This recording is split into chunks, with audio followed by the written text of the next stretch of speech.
Very good morning to all of you. Welcome to the live virtual revisionary classes of Board of Studies ICAI.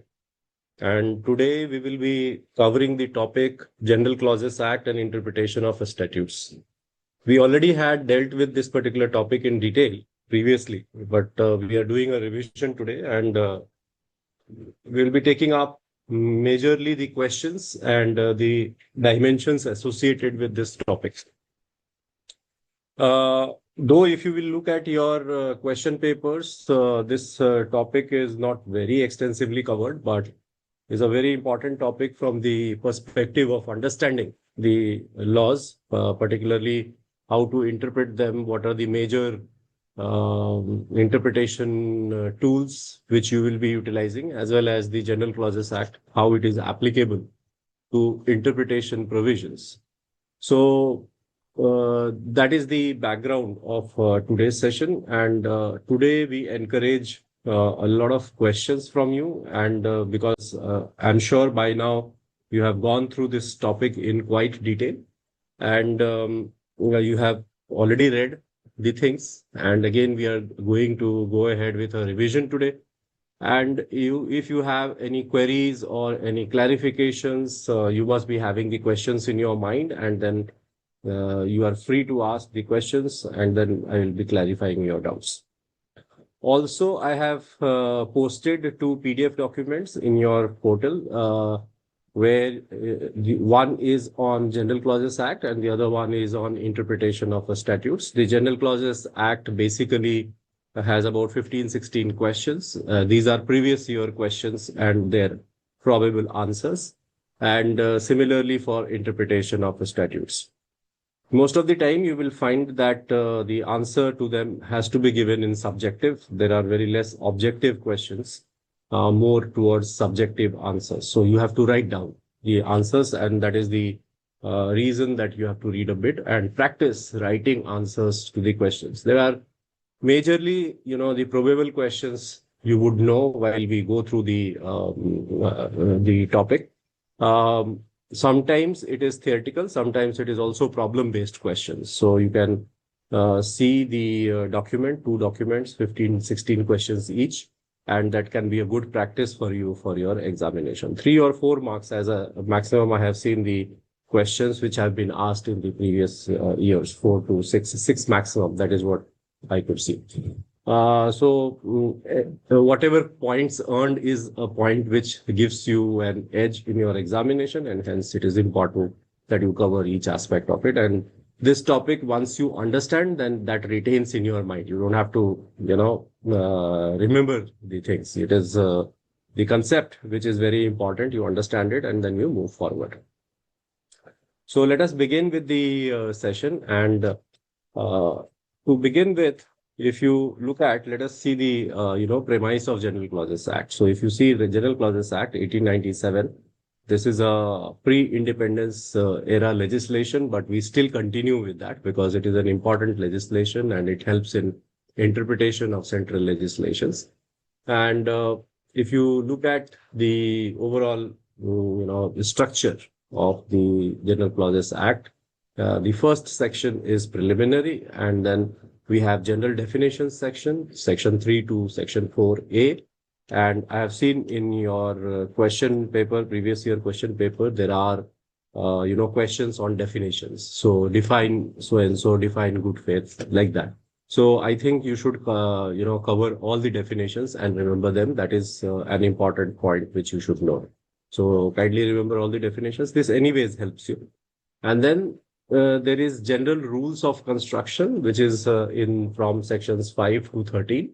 And it talks about how do you do construction, or how do you interpret the, terminologies.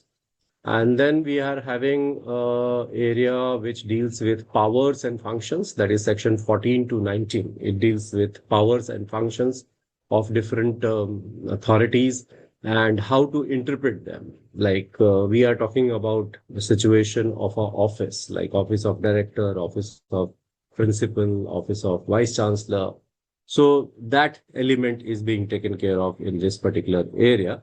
because generally the problem with public offices is that people will be transferring, people will not be present, and it will be the same, but the office remains, right? Their actions which has been taken by that office remains. Like, for example, if a municipal commissioner takes a decision, the subsequent municipal commissioner who joins, he cannot say that, no, this is not my decision. This is the previous person who took the decision. So that continuity is very important in the government offices. And this particular chapter talks about that.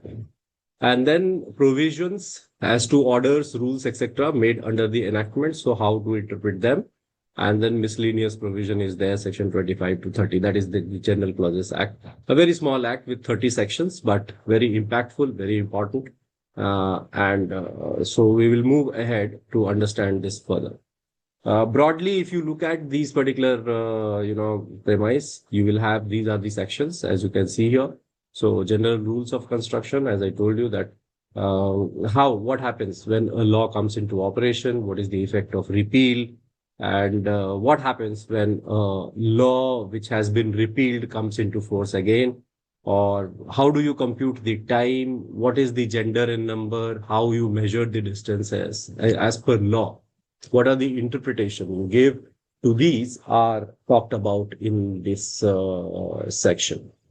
In powers and functions, as I told you, it is talking about substitution of functionaries, successors, official chiefs and subordinates, and how do the power conferred are to be exercisable from time to time. And the power, to appoint includes the power to appoint ex officio. So these are some of the provisions.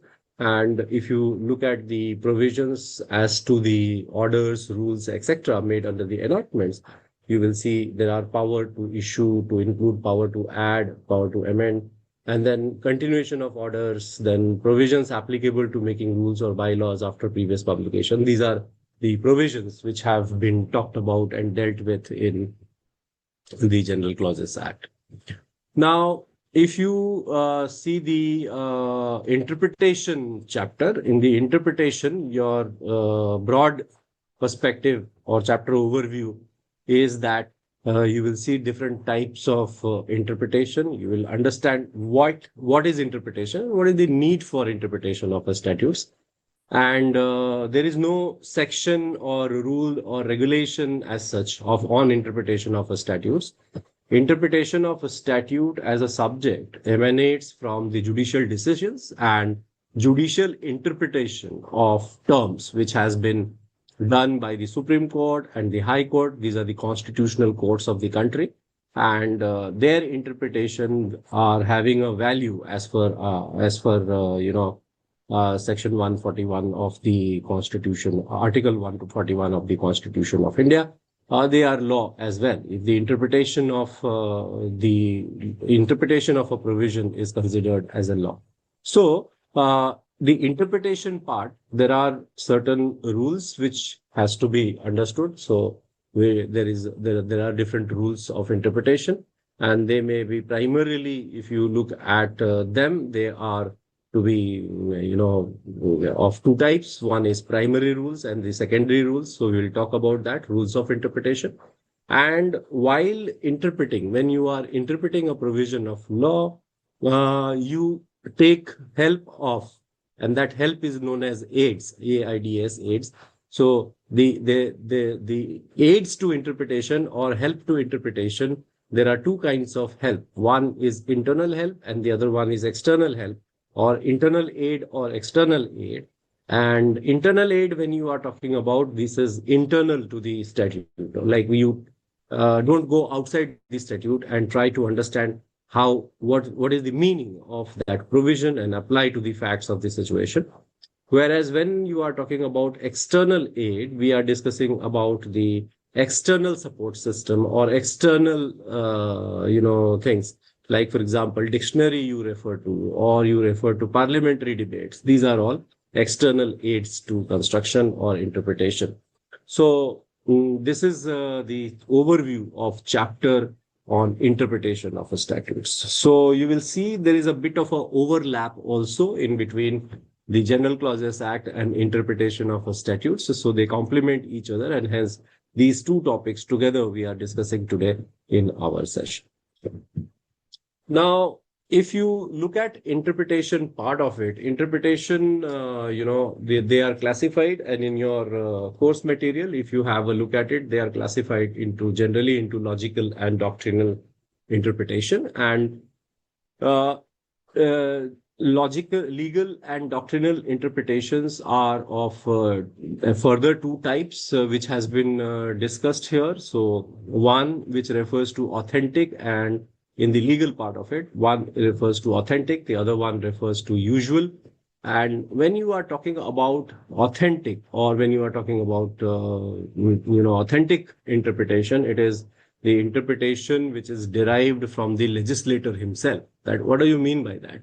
It basically says that you are going back to the legislation for interpretation. So this came up somewhere, the Justinian order, which said that wherever you have confusion, come back to the king, right? So this kind of an interpretation usually doesn't happen because legislature gives the interpretation, but we go back, and judiciary only tries to gain the interpretation of the legislature rather than we going back to the legislation again and again on our question that what do you mean by that when you came up with that law. So once the law is passed by the legislature, that becomes functus officio in our case, and then the judiciary interprets it. If at all there is a interpretation which is not conducive to the intent of the legislature, they will probably amend that particular law. So you have seen this in a number of cases. Like, for example, I can give you a case of Shah Bano's case. You remember? So that was a interpretation which was given by Supreme Court, extending, Section 125 of CRPC as it was then, maintenance. And there was a popular movie, Huck. You must have seen that particular movie. So there they have brought this particular aspect. So initially the Supreme Court gave an interpretation, and then later on the legislature gave its intention that no, we didn't mean it like that. And that is how there was a separate legislation came up which nullified the the decision which was given in that particular case.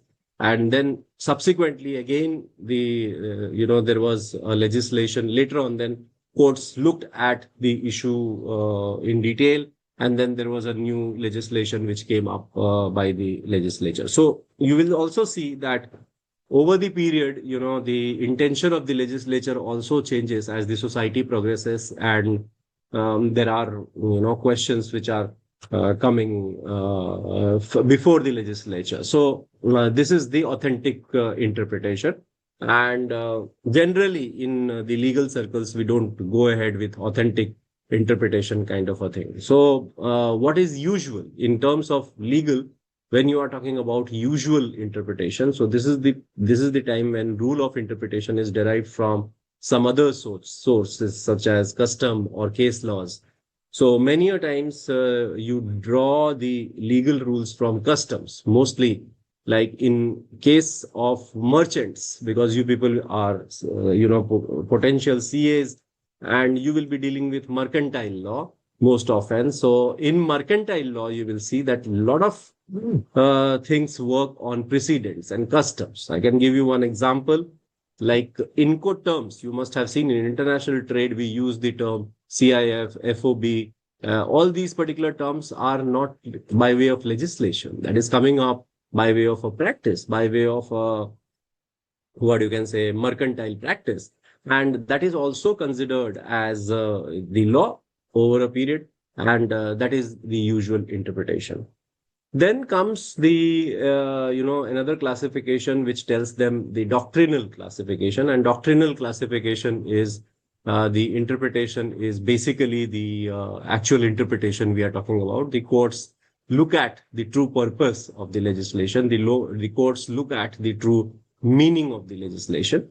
And that is happening by way of grammatical and logical. So one is grammatical when the court applies only the ordinary rules of a speech. So what they do is basically they will be reading the law as it is. So it is also known as literal rule of interpretation, or the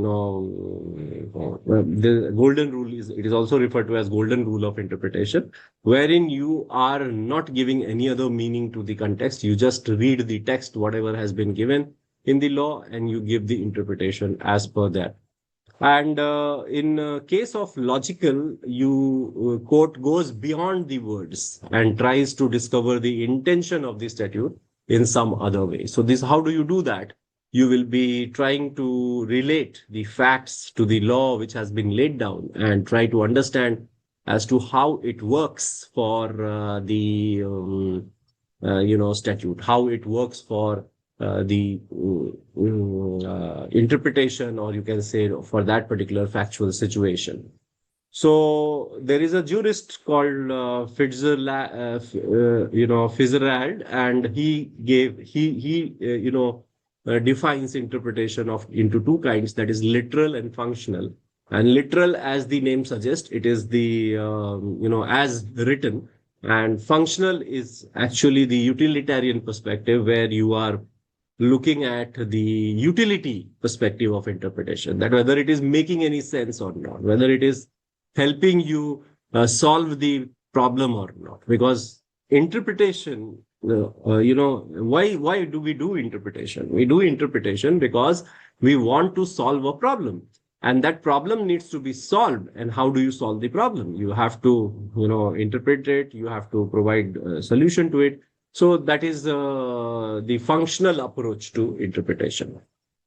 If you look at the approach of the courts generally will go beyond the words, and they will try to discover the intention of the statute, and that is the time when we call it logical, or you can say functional interpretation. There is a question which came up in one of the years I have seen, and they have given the distinction probably in 2024, that what are the differences between interpretation and construction in legal context, and how do these concepts relate to each other as per interpretation of a statute. So this is a 4-mark question. And now see, this I taught you, if you recollect, in our interpretation of the statutes, the difference between interpretation and construction. And this question, if you see, the two terms interpretation and construction are used interchangeably generally, because that does not make any difference as far as usage is concerned. They are interchangeably used to denote process adopted by the courts to ascertain the meaning of the legislature from the words with which it is expressed. These two terms have different connotations. Interpretation is the art of ascertaining the meaning of words and the true sense in which the author intended, and they should be understood, and where the court adheres to the plain meaning of the language used by the legislature, it would be interpretation of the words. But where the meaning is not plain, the court has to decide whether the words was meant to cover the situation before the court. Then they will be resorting to construction. So wherever the court has to do some, exercise, or has to bring up some meaning out of it, or bring up logical conclusion, these are the instances of construction. But if it is literal meaning, then it is considered as interpretation as per this answer.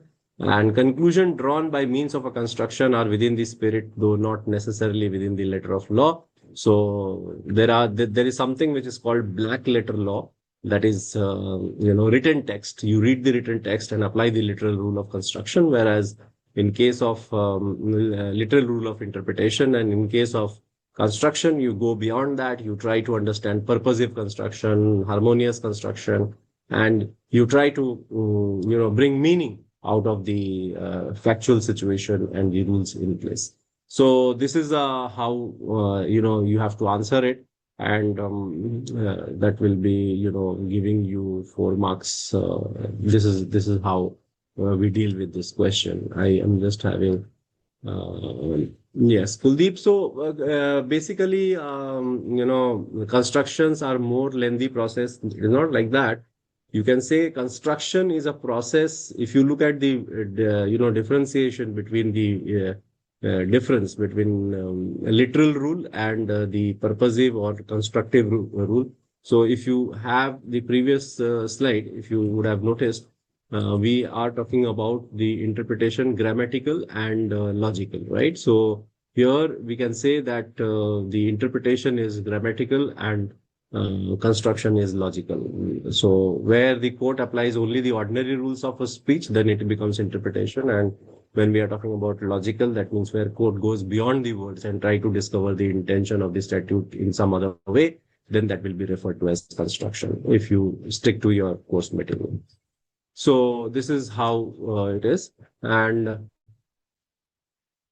yes, customs are past practices, and over a period of time, it has been given the meaning of law, or it has got the status of law. Generally, in case of family law, like we call it, in case of Hindu law, customs are very important source. Similarly, in case of mercantile law, as I gave you the example. Okay, good. So you can keep posting your questions in the chat box, so it will be easy. Yes. Now let me move further. Now let us talk about the basic principles of interpretation or construction of statutes.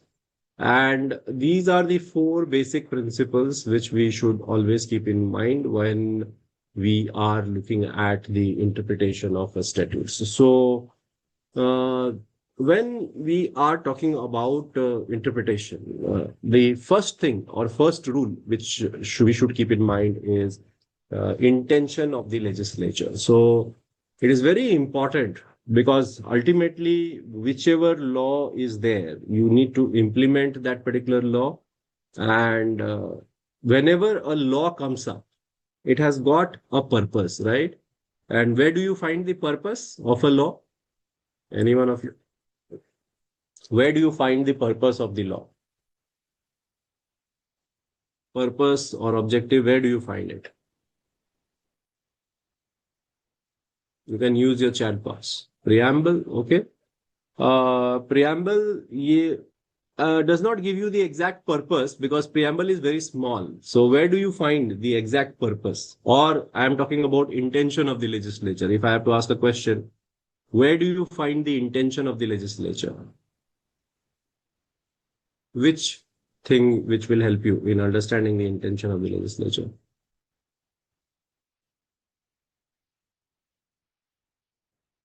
Yeah.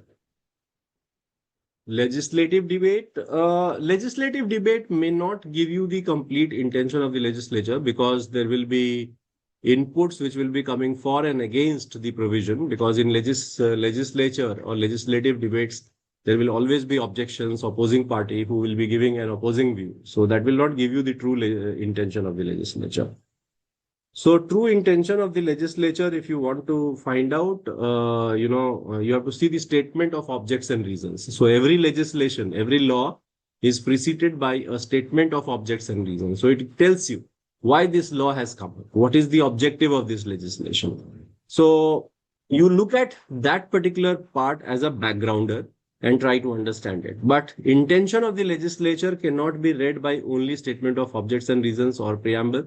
These are all aids to construction, but ultimately you have to see the intention of the legislature from the provision itself. So you have to concentrate to the provision, one provision which you are reading it, and then from there you have to get the intention of the legislature by interpreting it, by understanding what it wants to say. Subsequent to this rule is the another rule, that is a statute must be read as a whole in the context. So you cannot read statute, partially. You cannot read one provision and then leave the other things. So say, for example, you are reading one section and there is one word which has been defined. So you cannot take another meaning of that word. You have to go to the definition clause of that particular legislation and find out the meaning of that word as per the definition clause, right? So statute must be read as a whole in the context. So intention of the legislature, statute must be read as a whole in the context. Third rule is an important one, and it says if meaning is plain, effect must be given to it irrespective of the consequences. So many a times, the law will be appearing harsh and it will say that no, it is very strict or it is very cumbersome on a particular person or accused, then whether we should apply that particular thing or not. So this thing, have to be given a concession. So here, if the meaning is plain, you have to give an effect, and it must be given irrespective of the consequences, unless the law is quashed or set aside by the Supreme Court under the grounds of, unconstitutionality. Now, the statute has to be construed to be making it effective and workable. So this is the fourth rule, an important rule. Many a times a situation arises that your provision is not making sense, or maybe there are two conflicting provisions in the same statute. So how do you deal with it? So the rule says that you try to make a sense out of it. You try to harmoniously construct or harmoniously deal with the provision and try to make meaning out of it rather than just completely discarding the statute or legislation. There may be situations where by mistake, inadvertently, or there are problems which may be there with the statute, but you cannot just throw away the statute. You need to, find out meaning out of that particular construction. So statute to be construed to make it effective and workable. That is the idea which you need to, consider. So these are the four basic principles of construction. One, intention of the legislature. Statute must be read as a whole in its context. If meaning is plain, effect must be given to it irrespective of the consequences, and the statute to be construed to make it effective and workable. So this is the broad parameter. Now let me look at go further and talk about objects and purpose clause. This is what I was trying to tell you, that every legislation has got a reasoning why that particular law exists, and now we are talking about the objects and purpose and importance of General Clauses Act. So if you have a look at the purpose of General Clauses Act, the purpose of General Clauses Act is basically to shorten the language of central acts. So if you look at General Clauses Act, there are, interpretations, and whatever is interpreted in General Clauses Act, then again, you don't have to again and again write the same things in different legislations. There are more than 1,000 legislations, central legislations. And if you have a summarized version given in General Clauses Act, you don't have to repeat same thing in all the legislations. That is one of the purpose of General Clauses Act. Another purpose is to provide, as far as possible, the uniformity of expression in central acts by giving definition of a series of terms in common use, so that you don't have different meaning in different legislations. You don't have different perspective in different legislations. You have a common understanding. Then to state explicitly certain convenient rules for construction and interpretation of central acts. So you mention expressly that how do you interpret this? How do you interpret this particular provision?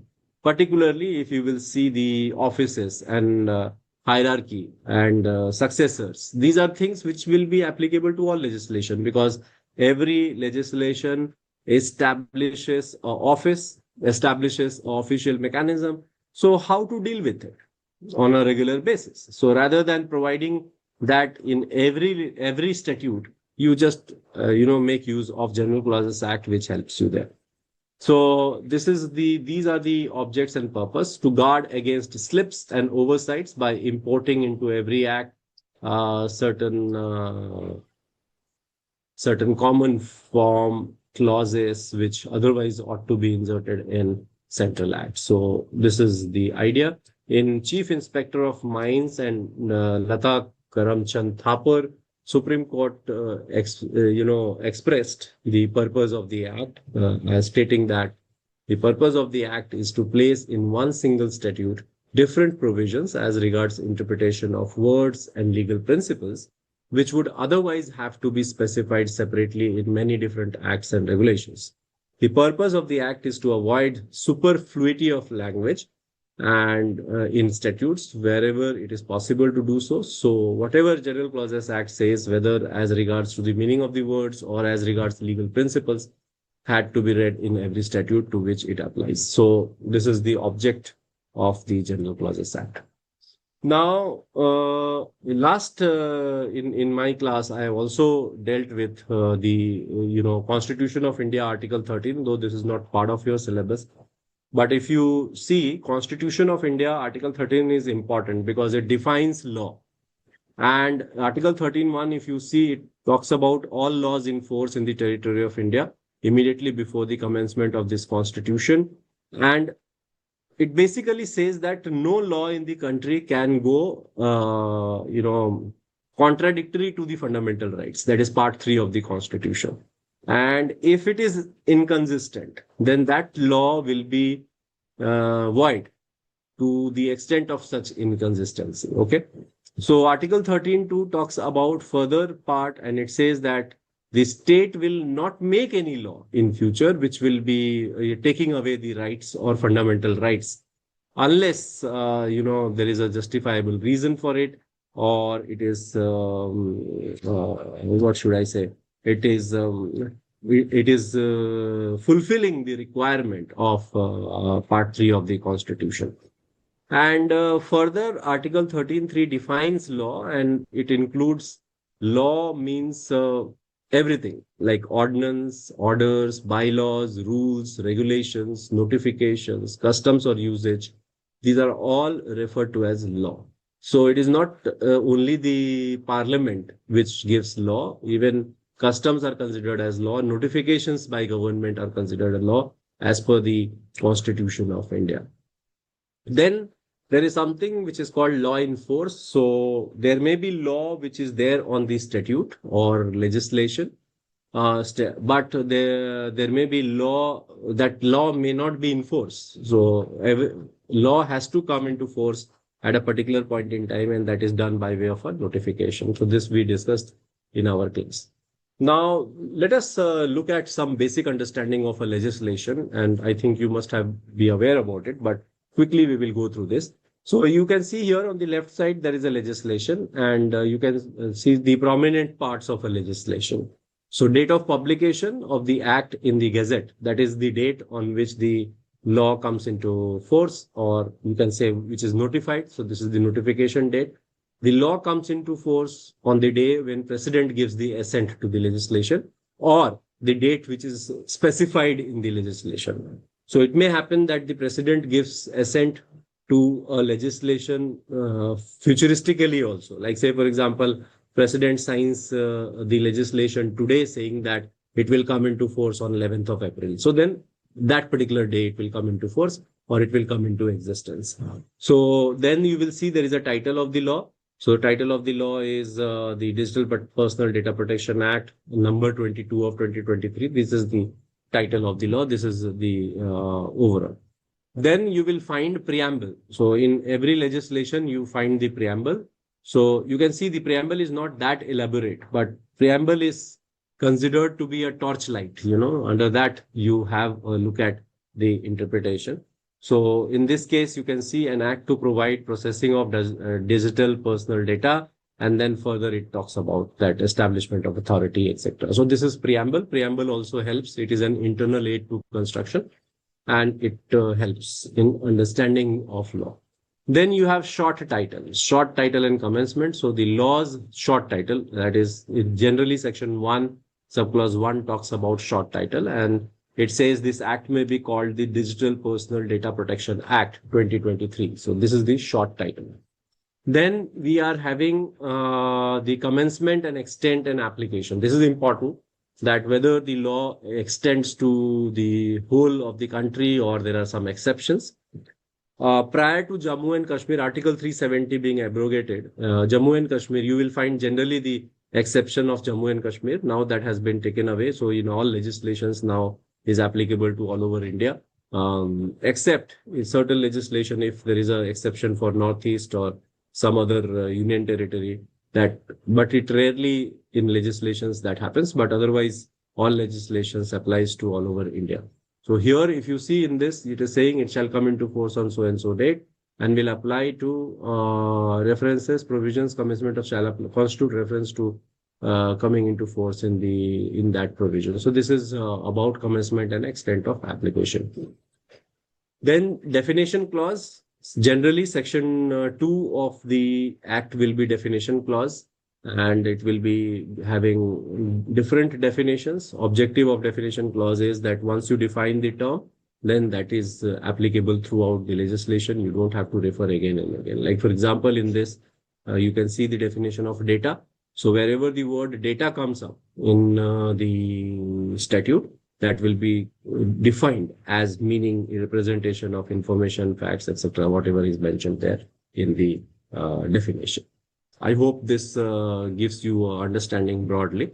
Then if you see if there may be words which are not defined in the definitions of the act, the meaning of such words may be taken from General Clauses Act. So this is a very important one, right? So in the definition clauses, generally what you look for example, I can give you example of Companies Act or maybe Competition Act. So if you see Competition Act, their definition clause will say if there is a word which is not defined here, you can refer to Companies Act also. So you refer to Companies Act. If you don't find anything in Companies Act and Competition Act, then you go back to General Clauses Act to find the meaning. That is how you go ahead. So this is what I was trying to tell you. So the section clause 95 of section 2 of the Companies Act says words and expression used and not defined in this act, but defined in the Securities Contract Regulation Act, Securities Exchange Board of India Act, and Depositories Act shall have the meaning respectively assigned to them in those acts. So this is how you bring the interpretation of different legislations. In case of data protection, I think IT Act definitions would be applicable. Then comes the term of delegated legislation. So there is something which is referred to as delegated legislation. Idea of delegated legislation is that everything the legislature cannot provide for, right? So the legislature has to provide for the provision which enables them or which gives power to the central government or the regulatory body to interpret, or you can say to make rules. So if you see generally in all legislations, central government will have power to make rules. So the central government, by way of a notification, will make rules. And further, you will see that these powers are very specific. So it is not that they can make rules for everything. If you see the rule making power, it specifically tells you which areas the central government can make rules. Like for example, here in this, you can see 42A, it says the manner in which the notice to be given by data fiduciary to the data principal shall be provided by central government. So they can make a rule with reference to this subject. Accordingly, the subjects are mentioned clearly where the central government can make rules. Similarly, there can be also power to make regulations, and that power to make regulations is given specifically by to the regulators. These are delegated legislations. As you can see, Ministry of Corporate Affairs has got power to make rules, regulations. Similarly, there is National Financial Reporting Authority, NFRA, which has also got, which is a regulator, and it has made many regulations as far as the chartered accountants are concerned and the auditing functions are concerned. You must be aware about it. So these are the delegated legislations. Now let us look at some of the problems and try to get your answer. So this particular question, if you read and can provide an answer, this is the practice question. Yeah.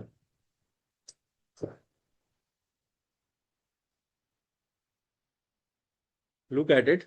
It says Mr. Sohan has issued a promissory note of 1,000 to Mr. Mohan on 17th of May, payable 3 months after the date.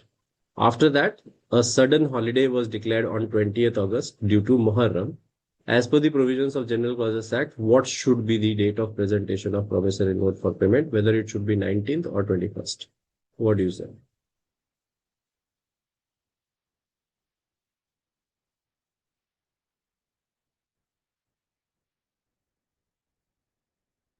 21st. Okay, Kuldeep. 21st. Why?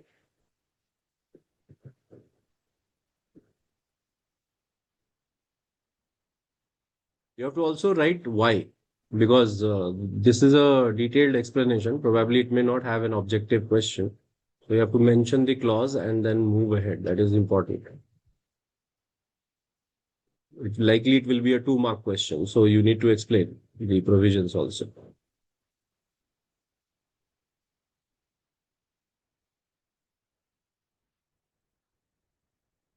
Yes. Go ahead.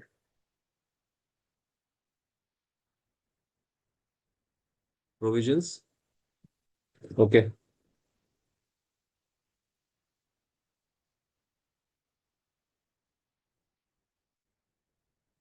Okay. So you need to read that then. So Section 10 of the General Clauses Act provides that any legislation or regulation, any act or proceeding is directed or allowed to be done or taken in any court or office on a certain day or within a prescribed period, then if the court or office is closed on that day or last day of the prescribed period, the act or proceeding shall be considered as done or taken in due time if it is done or taken on the next day afterwards on which the court or office is open. Right? So here in this case, you can see 3 months. So after sudden holiday was declared on 20th due to Muharram. So in this given period, 13th, 3 months ends on 17th August. Now 3 days of grace are to be added. It falls due on 20th, which declared to be public holiday after the issue of promissory note. So in light of the provision of Section 10 of the General Clauses Act, the due date will be on 21st August. Okay. So like this, you need to give a reasoning for it. Now, let us look at the second question. Read this. Ayush and Vipul are good friends and pursuing CA course. While doing group studies for the paper of corporate and other laws, they are confused about the provisions of Section 3 of the Companies Act. Section 3 provides a company may be formed for any lawful purpose by so and so. Now, both Ayush and Vipul are in difficulty about meaning of the word may. So here in this situation, whether it should be taken as mandatory or directory. This question is many a times it comes, whether may and shall. So whether may is mandatory or may is directory.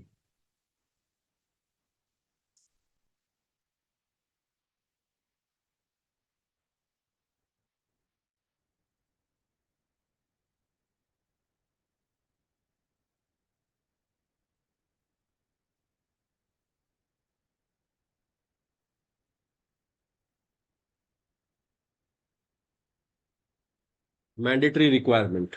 Why?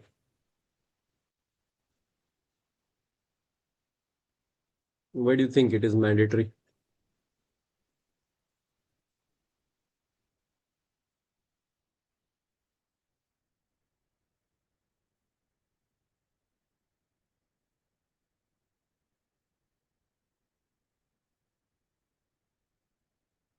Okay.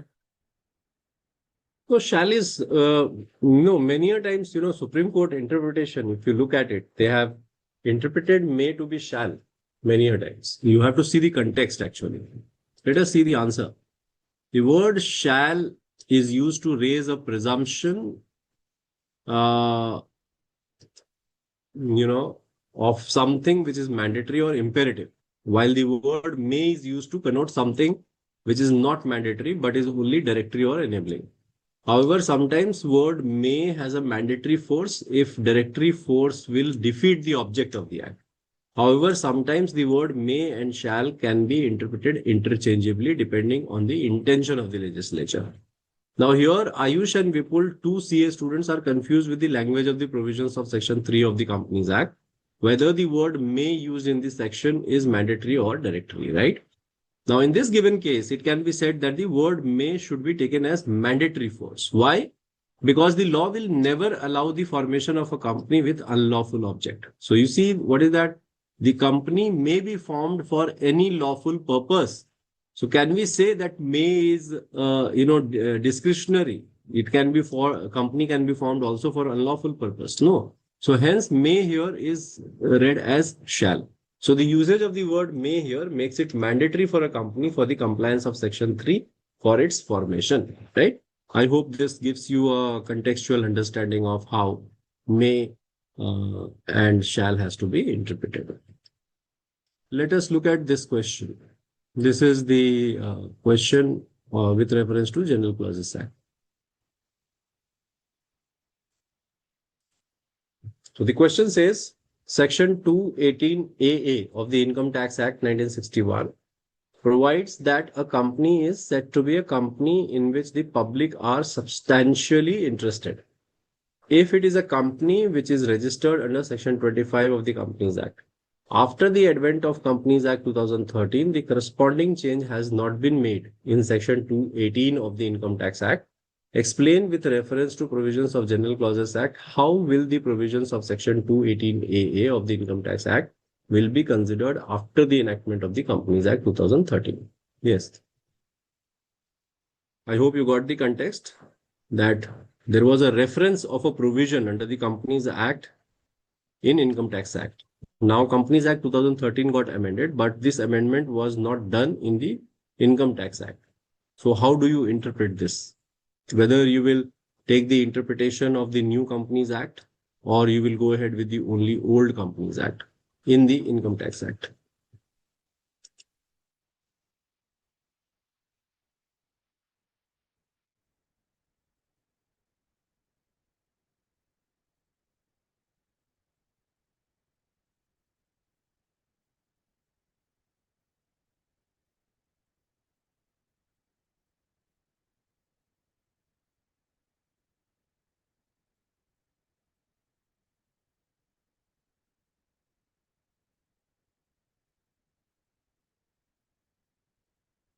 Okay, which provision? Again, Kuldeep, important.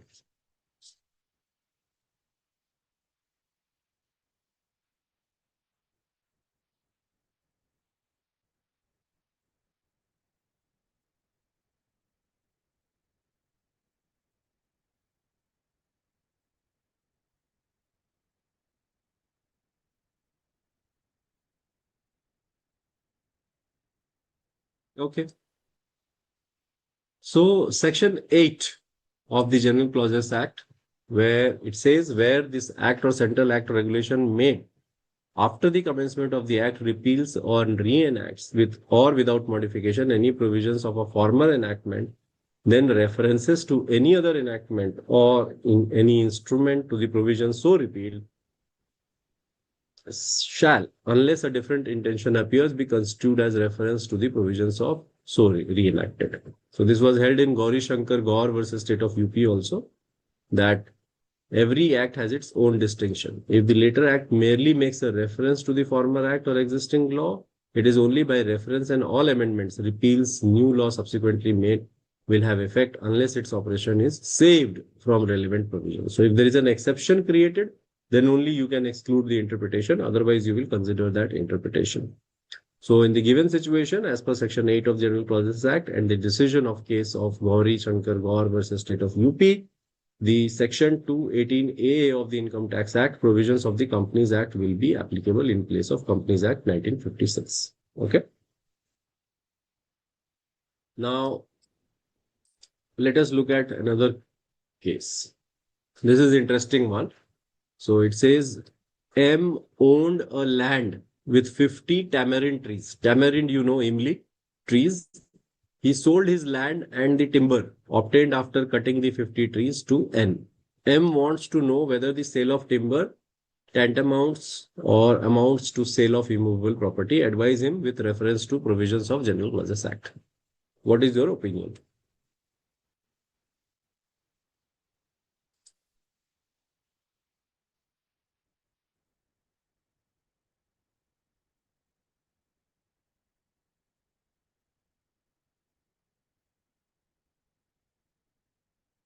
Yes. Give your opinion.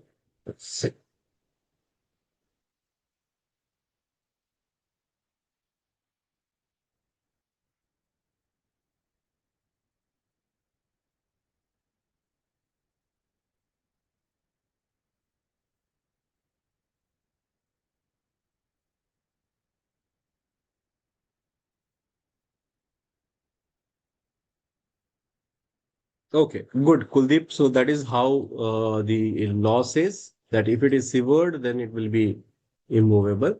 So immovable property is defined. Again, you need to refer to the provision. Immovable property is defined in section 326 of the General Clauses Act. And it tells you that immovable property shall include land, benefits to arise out of land, and things attached to the earth or permanently fastened to anything attached to the earth. So it is an inclusive definition. It contains four elements, right? Land, benefits to arise out of land, things attached to the earth, and things permanently fastened to anything attached to the earth. Where in any enactment, the definition of immovable property is in negative and not exhaustive, the definition as given in the General Clauses Act will apply to the expression given in that enactment. So in the instant case, M sold land along with timber obtained after cutting trees of 50 tamarind trees of his land. Accordingly, the above definition, land is immovable property. However, timber cannot be immovable property since the same are not attached to the earth. If it would have been standing trees, probably that would have been an immovable property. Let us look at this.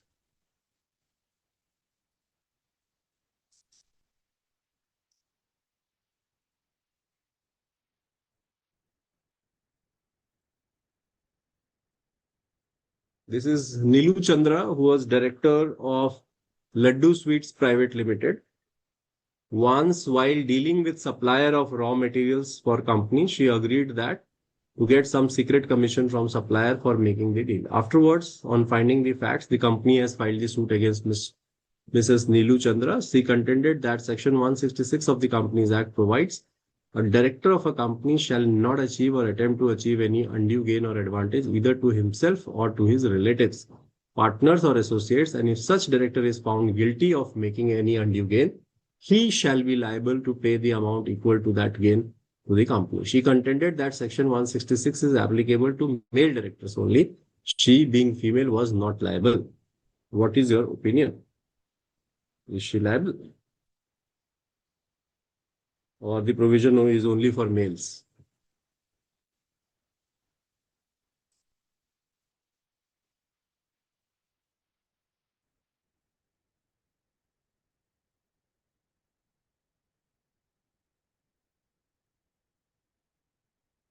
Law is gender neutral.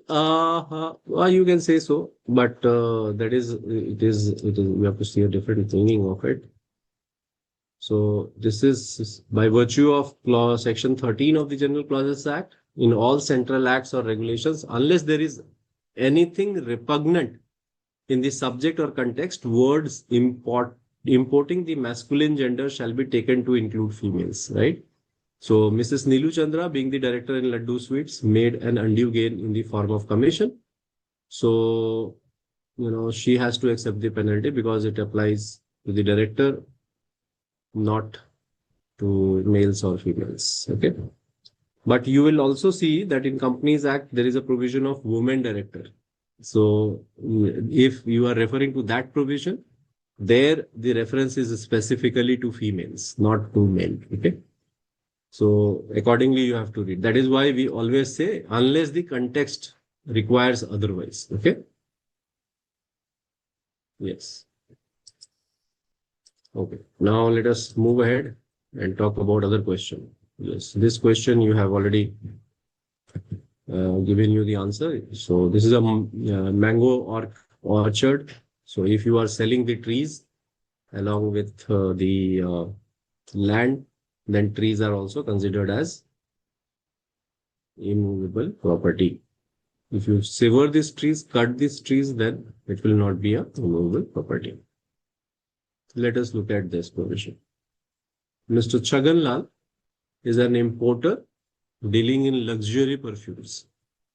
Recently, a new enactment was passed which imposes a duty of 15% on the value of luxury goods, including perfumes. Now, Mr. Chaganlal has approached you to explain him the provisions in relation to duty to be taken pro rata in enactments of the General Clauses Act. Also help him to calculate the amount of duty on a shipment of 100 bottles of perfumes, each valued at $50. What is your opinion?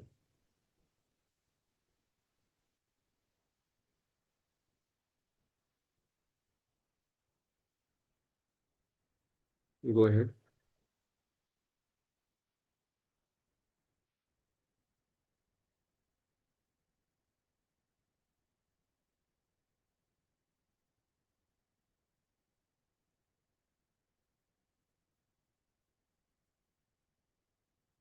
Yes. Would you find the answer?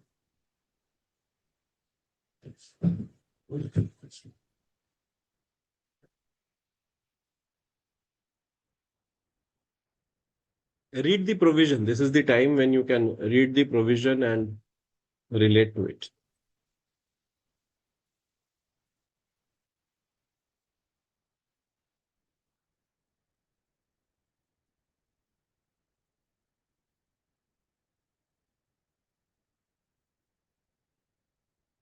Yeah.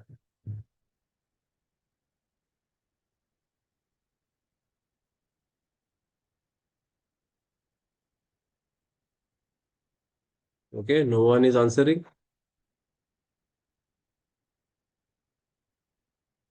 Go ahead. Gayatri, Yasumi, and Kuldeep. It is talking about pro rata application, right?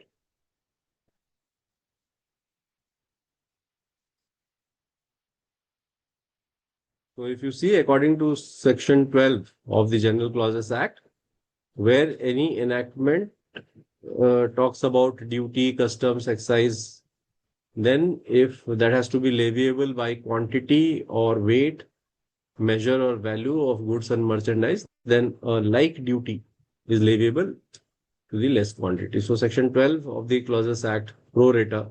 So if you look at the pro rata, the amount of duty in this case would be 100 divided by 50 into 15, that is $750, right? So you have to do it. Yes, as per the unit of measure, right? So this is as per Section 12 of the General Clauses Act, pro rata application. Okay. Next question. See this question, how it is. Is it read the question? It talks about the Parliament recently passed the Environmental Protection Amendment Act to strengthen regulations on industrial waste disposal, right? And the President gave assent to the Act on 15th July 2024. Green Earth Limited, an industrial company, is uncertain about when the provisions of the Environmental Protection Act will start to apply. The company's legal team has raised a question on whether they need to immediately comply with or new regulations, or they have a grace period until the commencement date. What is your opinion?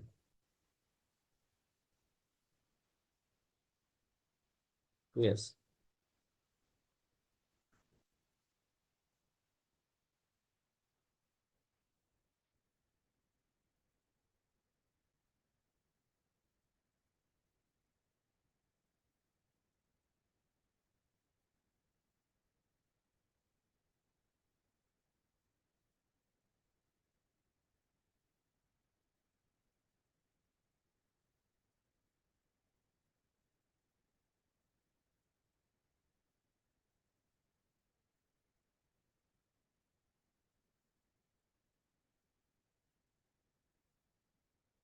okay.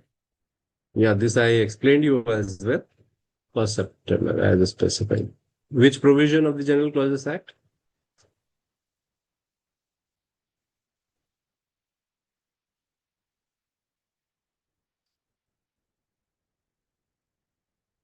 Section 5 of the General Clauses Act. Okay. So if it is mentioned specifically, a specific date, that would be the date. Otherwise, it is the date on which President gives the assent to the law. Clear?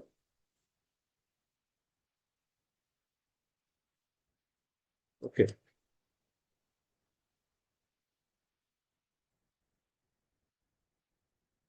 good. So now what we will do is we will take a 10 minutes break. Uh, we meet at 8:10. Okay.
see this particular question. It is talking about Mr. N is caught stealing a bicycle, an offense punishable under the Indian Penal Code under section 379 of IPC. Now it is Bharatiya Nyaya Sanhita, you may be aware.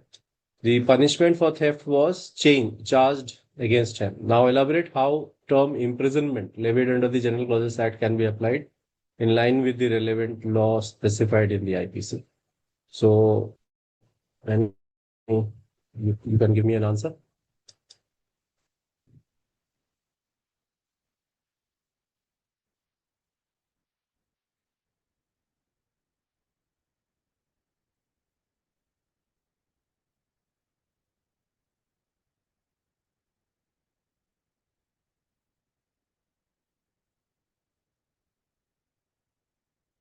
Yes,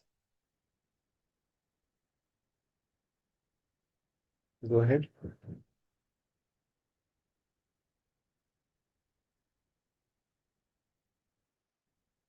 Imprisonment may be rigorous or simple. Okay. So see, you have to see the definition clause under section 327 of the General Clauses Act. Imprisonment shall mean imprisonment of either description. So by section 53 of the IPC, the punishment to which the offenders are liable under the code are imprisonment, which is of two descriptions, namely rigorous, that is with hard labor, or simple. So when an act provides for an offense is punishable with imprisonment, the court may in its discretion make the imprisonment rigorous or simple. Now in this case, if the court considers N's offense as a minor theft and believes it does not warrant harsh punishment, it might sentence him to simple imprisonment. However, if the theft involves force, was committed in a violent manner, or if N has a history of criminal behavior, the court may decide to impose rigorous imprisonment. So it depends on the factual situation. So this play of interpretation is provided to the court. Why? To look at, because if you provide for, law cannot provide for every situation, right? So that is why you will see that in criminal offenses, the court has been given a discretion, or a range of punishment is given, and depending upon the factual situation, it can impose a penalty. Now, let us look at this question. Another question, and it talks about ABC Foundation, a non-profit company, was registered in the year 2003 under section 25 of the Companies Act, that is charitable purpose. 1956 we are talking about, right?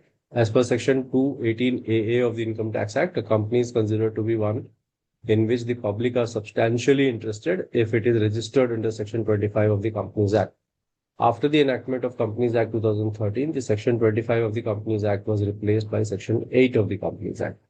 However, the Income Tax Act still continues with the reference of section 25 of the Companies Act.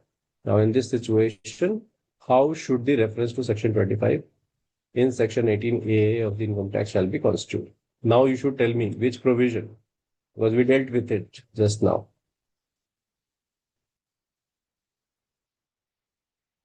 Which provision of the General Clauses Act makes a reference to the repealed acts in subsequent acts? Yes.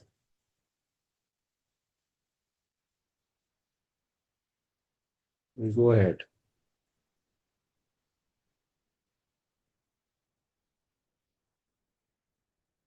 25.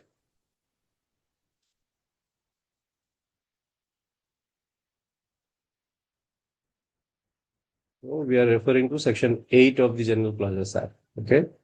Section 8 of the General Clauses Act 1897, where the act or central regulation made after the commencement of the act repeals, reenacts with or without modification any provisions of a former enactment, then references in any other enactment or in any instrument to the provisions so repealed shall, unless a different intention appears, be construed as a reference to the provisions so enacted. Right? So this is your answer. You will be referring to section 25, but again, you will not be referring to section 25. You will be referring to section 8 of the Companies Act, right? As decided in Gauri Shankar Gaur versus State of UP, every act has its own distinction.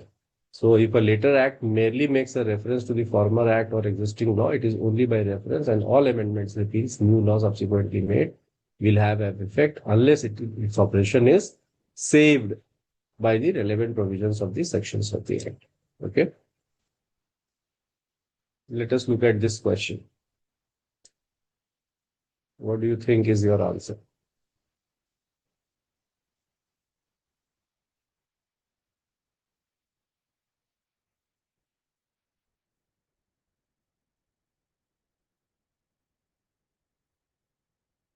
What it is saying? A company enter into process of reducing capital. Mr. Shah is concerned officer designated for preparing the list of creditors to record their reservation and each to a settlement.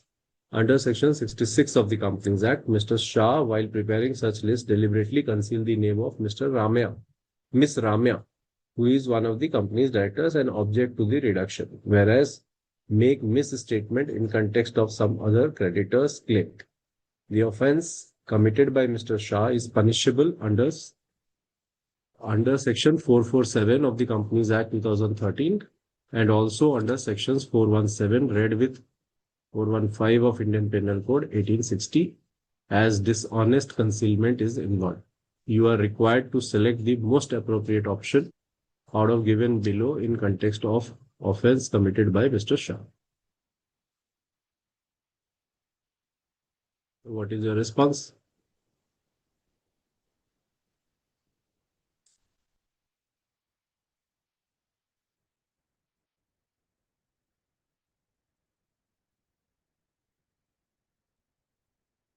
Go ahead.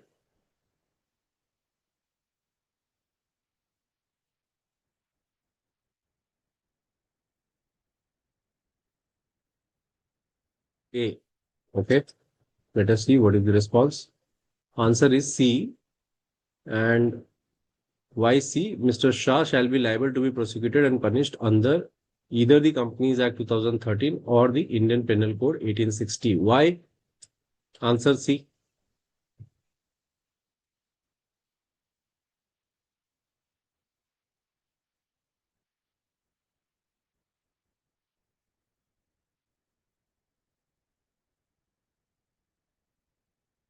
It is the rule of double jeopardy. Okay, cannot punish two times for one. Yes, Gayatri, you are right. So it is called double jeopardy under the Constitution, Article 20.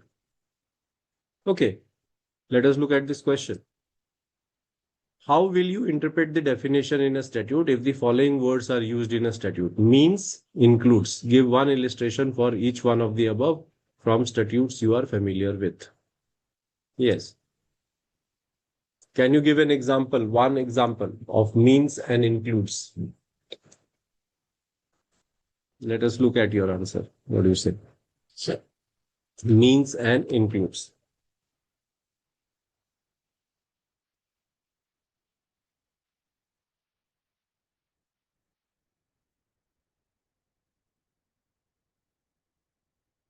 Yeah.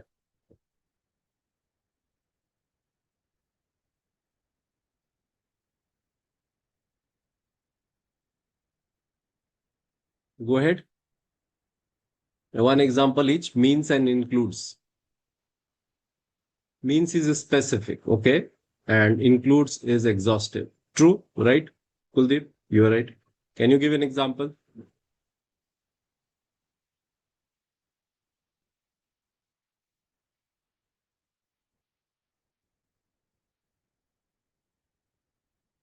An example of the same.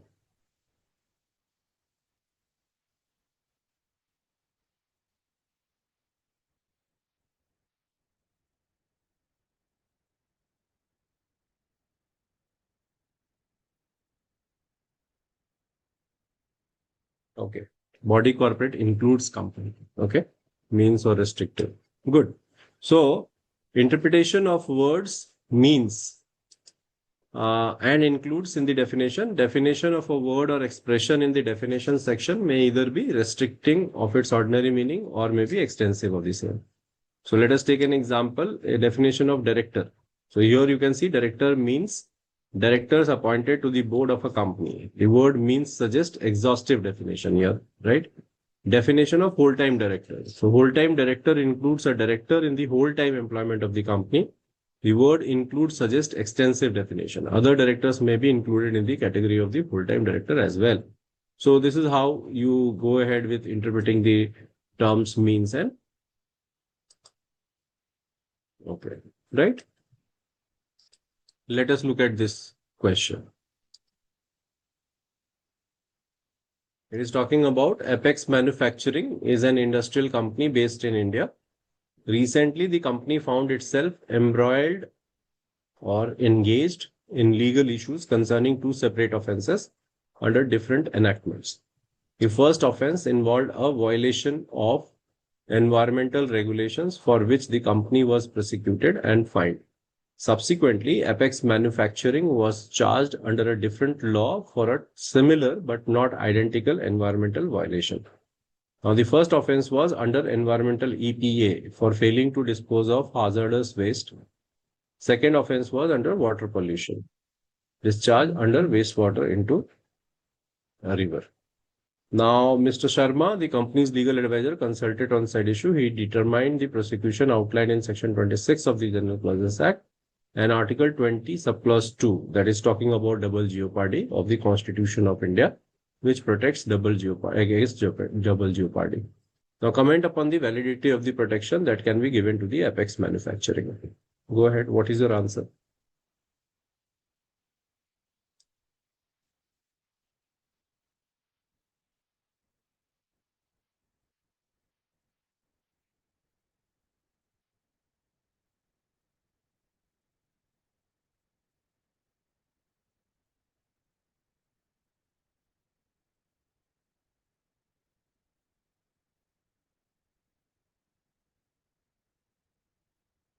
Option B, not valid because the specific actions and legal provisions. Okay. Okay.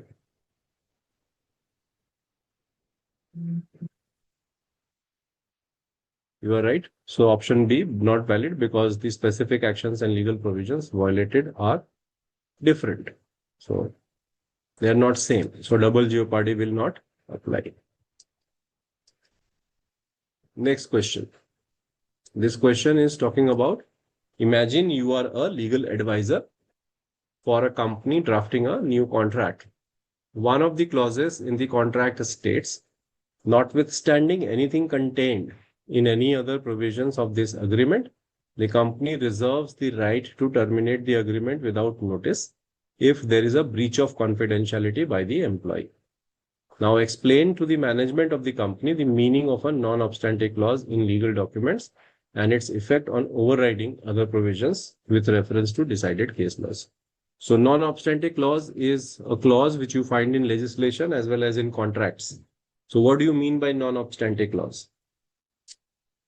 Any idea? Non-obstante clause?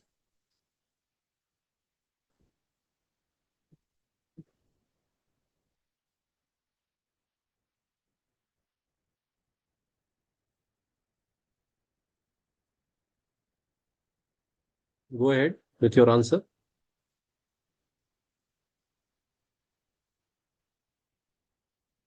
I think your mic is also enabled. You can answer also. You can speak if you want.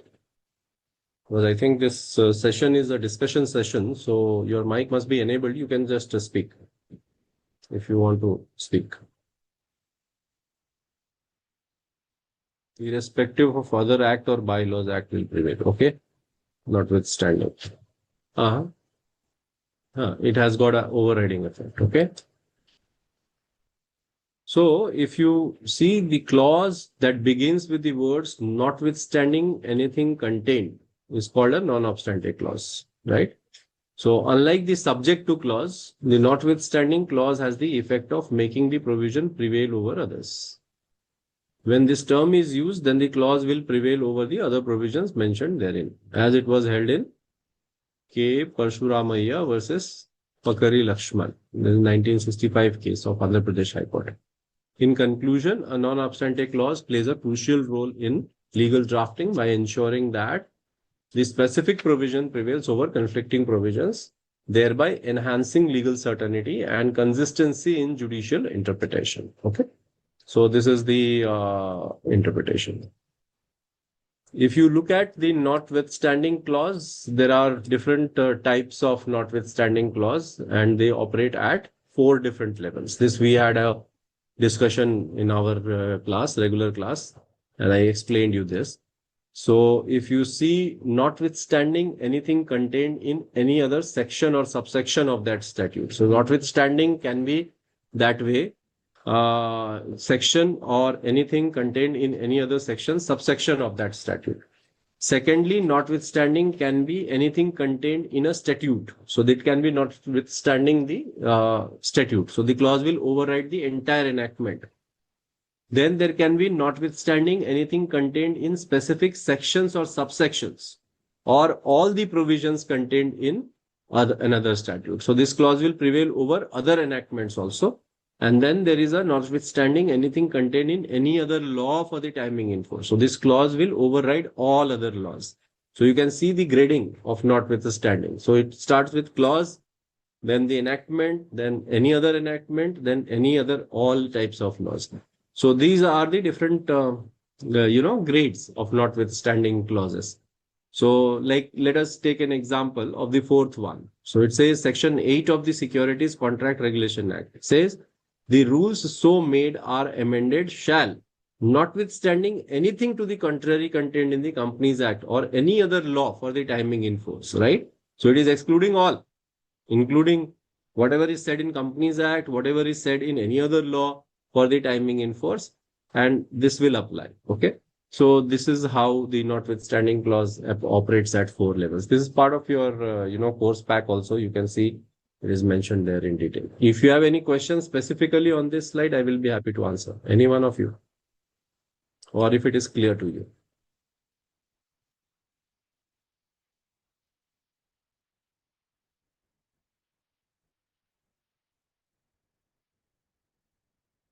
Okay, good. If it is clear to you all, then let me move further. If you have any question, you can ask me.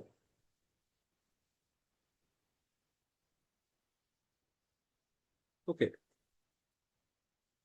Now this is a question on interpretation, and you can see the interpretation clause says for the time being means unlimited of time. Kuldeep, for the time being, which one you are referring to for the timing? For the time being in force means presently, right? You are referring to this particular clause, right? For the time being in force, that means which is at present in force. Okay.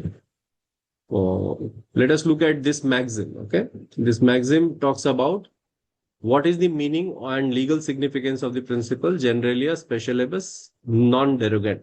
Explain with an example. Are you aware about it?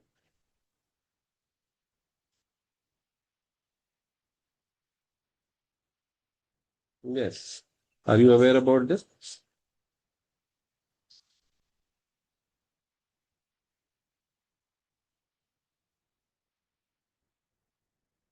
Go ahead. If you are aware about this. This is a very famous maxim. Many a times it comes and very much applicable to your situations. What does it mean? Okay. General words followed, special words will be read with special reference. Okay. This is not about this. Probably you are confused with Igisdum generis, Kuldeep. So the rule of Igisdum generis, your explanation resembles towards that more. What is this? This basically says that general laws will give way to special laws, or special laws will have prominence over general laws. So let us look at the answer. Okay. So it says it means basically that when general law and a specific law address the same subject matter, the specific law will prevail. This ensures that specialized law designed for particular situations are not overridden by broader, more general provisions, right? And then if you will see example, general law, all contracts must be in writing to be legally enforceable, right? Special law says an oral contract for the sale of goods under 5,000 is legally valid. So while the general law is all contracts must be legally enforceable in writing, specific law under the specific contracts or under the Sales of Goods Act says oral contract of sale of goods under 5,000 is legally valid. Now here the general rule states that all contracts must be in writing. However, the special rule creates an exception for the oral contracts involving goods under 5,000. So according to the principle of generalia specialibus non-derogant, the specific rule will prevail in cases involving small value goods, making oral agreements enforceable despite the broader general rule. I hope this makes sense to you. The principle helps maintain legal clarity by ensuring that specialized provisions are applied without being overridden by more general laws. Clear? Okay. Now let us look at the other one. If you see, here we are talking about beneficial construction in statutory interpretation. So many a times you get questions like this. So under what circumstances rule of beneficial construction is applied? The beneficial construction is not a strict rule of interpretation, but a method to interpret statute liberally in order to give effect to. Generally, you will see beneficial construction in case of labor statutes is utilized. In case of statutes which is meant for women, like for example, Maternity Benefit Act, you must have seen menstrual, leaves debate nowadays happening. So these are the places where they apply the beneficial construction. Like for example, I think Babita Punia's case, you may be aware about recently the Supreme Court gave a decision in case of the Short Service Commission officers, women officers who were not considered because of, at that point in time, Babita Punia's case was not there. So the court extended the benefit to the people who were not covered under that particular law. So that is beneficial construction. So beneficial construction will be applied to a statute which brings into effect provisions for improving the conditions of certain classes of people who are underprivileged or who have not been treated fairly in the past. In such cases, it is permissible to give an extended meaning to the words or clauses in enactments. But this can only be done when two constructions are reasonably possible and not when the words in a statute are quite clear. So every time beneficial interpretation will not be given. When there is the statute is not clear about the things, then beneficial construction can be extended where there is a requirement. I hope this answers the query. Now let me take you to another question. Go through this question and let us have your answer. ABC Foundation, a non-profit company, was registered under Section 25 of the Companies Act. This is the same question. If you recollect, what will be the answer? Let us quickly have the answer for this because we have already dealt with this question in a different case. Now I want a detailed answer from you. Go ahead. You can use your mic also if you want to answer.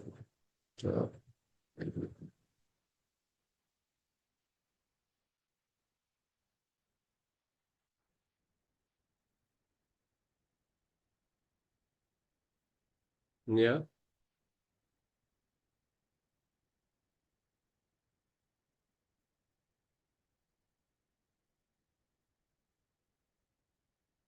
Go ahead.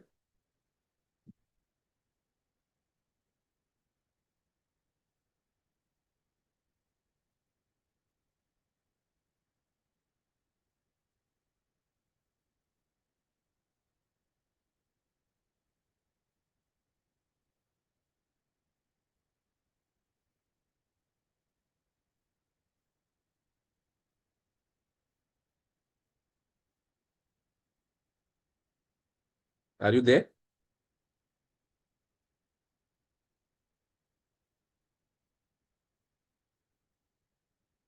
Okay. So we dealt with Section 8 of the General Clauses Act. So as per Gauri Shankar versus State of UP, the new provisions will automatically apply to the older provision, even if that reference is not made, unless there is a specific, exception created. Okay, this is a interesting one, and I find that multiple times this question has been asked. Associate words to be understood in common sense manner. Explain this statement with reference to rules of interpretation of statutes. What is the maxim name which applies to this situation? Yeah, associate words. What is the maxim? There is a maxim which applies to this. Which maxim is this? That.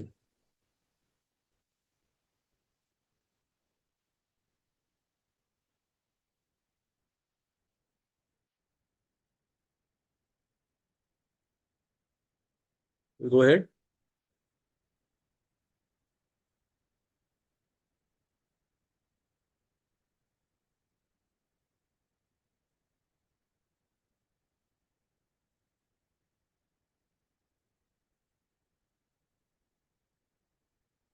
Are you there?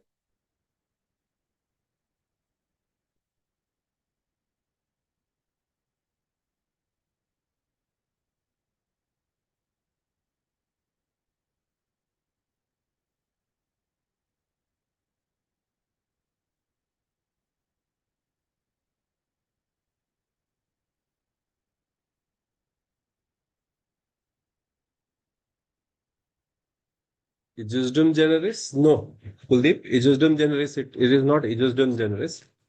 It is talking about associate words. It is not talking about subsequent words. Ejusdem generis applies when in a provision you have 5 words and followed by a general word. Then ejusdem generis applies. Then you take meaning of that general word from the specific words which are there above in the section. In this, associate words is different. When you talk about associate words, the maxim is nocitur e socii. Okay. So it is known by its associates. This is what is the meaning of that. So associated words to be understood in common sense manner when two words or expressions are coupled together. One which generally excludes the other. Obviously, the more general term is used in a meaning excluding the specific one. On the other hand, there is a concept of nocitur e socii. That is to say, the meaning of a word is to be judged by the company it keeps. So you may be, heard about this, that change your company, you will be known by the company you keep. So when two or more words which are capable of analogous or same or parallel meaning are coupled together, they are to be understood in their cognate sense. That is origin, nature, and quality. They take, as it were, their color from each other, and the more general is restricted to a sense of analogous or less general. It is a rule wider than the rule of ejusdem generis. Rather, ejusdem generis is only an application of the nocitur e socii. It must be borne in mind that nocitur e socii is merely a rule of construction and it cannot prevail in cases where there is a clear and the wider words have been deliberately used in order to make the scope of the defined words correspondingly wider. So this is what is the definition of your, nocitur e socii.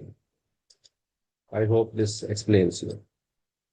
Next is, what does the principle of reading the statute as a whole imply in the interpretation of a statute? Can you give an example? Okay. Let us hear from you. What do you mean by reading a statute as a whole? And any example which you can give, if you have one.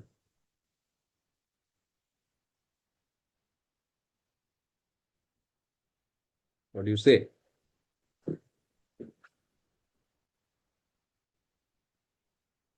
Go ahead.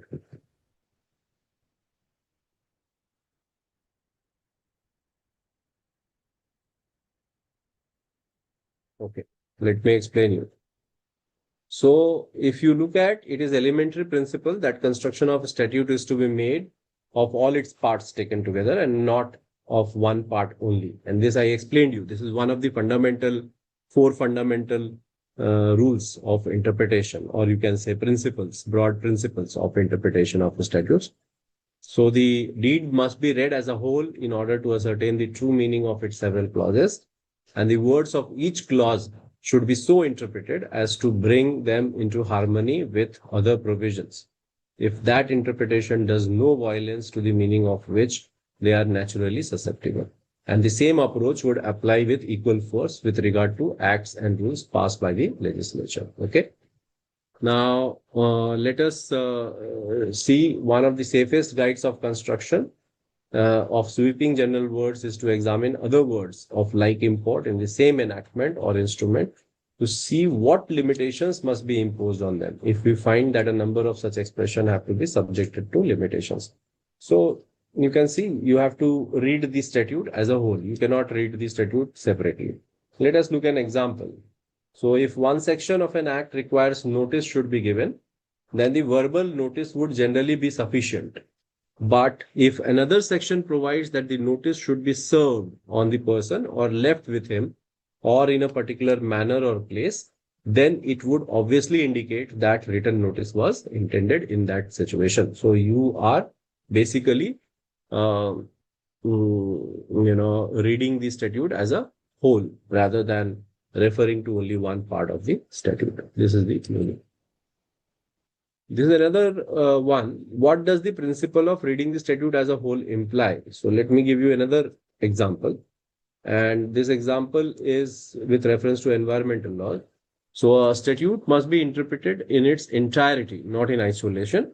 So words and section basically derive the meaning from the context. So it ensures consistency and coherence in interpretation. It avoids contradiction and redundancy. It gives effect to legislative intent. It is linked with harmonious construction and prevents basically the misreading or narrower interpretations. So one of the examples would be that if one section prohibits pollution and another section allows discharge with permit, then you have to read them together, right? And you have to see that the pollutant is regulated and it is not absolute prohibition. So that is something which you have to read out of that interpretation. Next question is with no person shall be prosecuted and punished for the same offense more than once. Explain in the light of the provisions of General Clauses Act. Go ahead. Which provision of the General Clauses Act talks about this?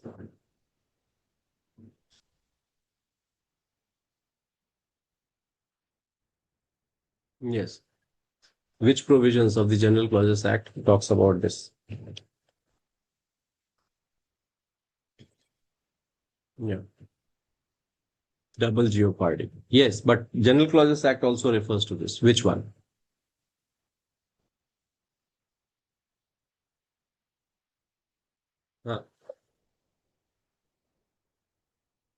We have dealt with it just now, couple of while ago.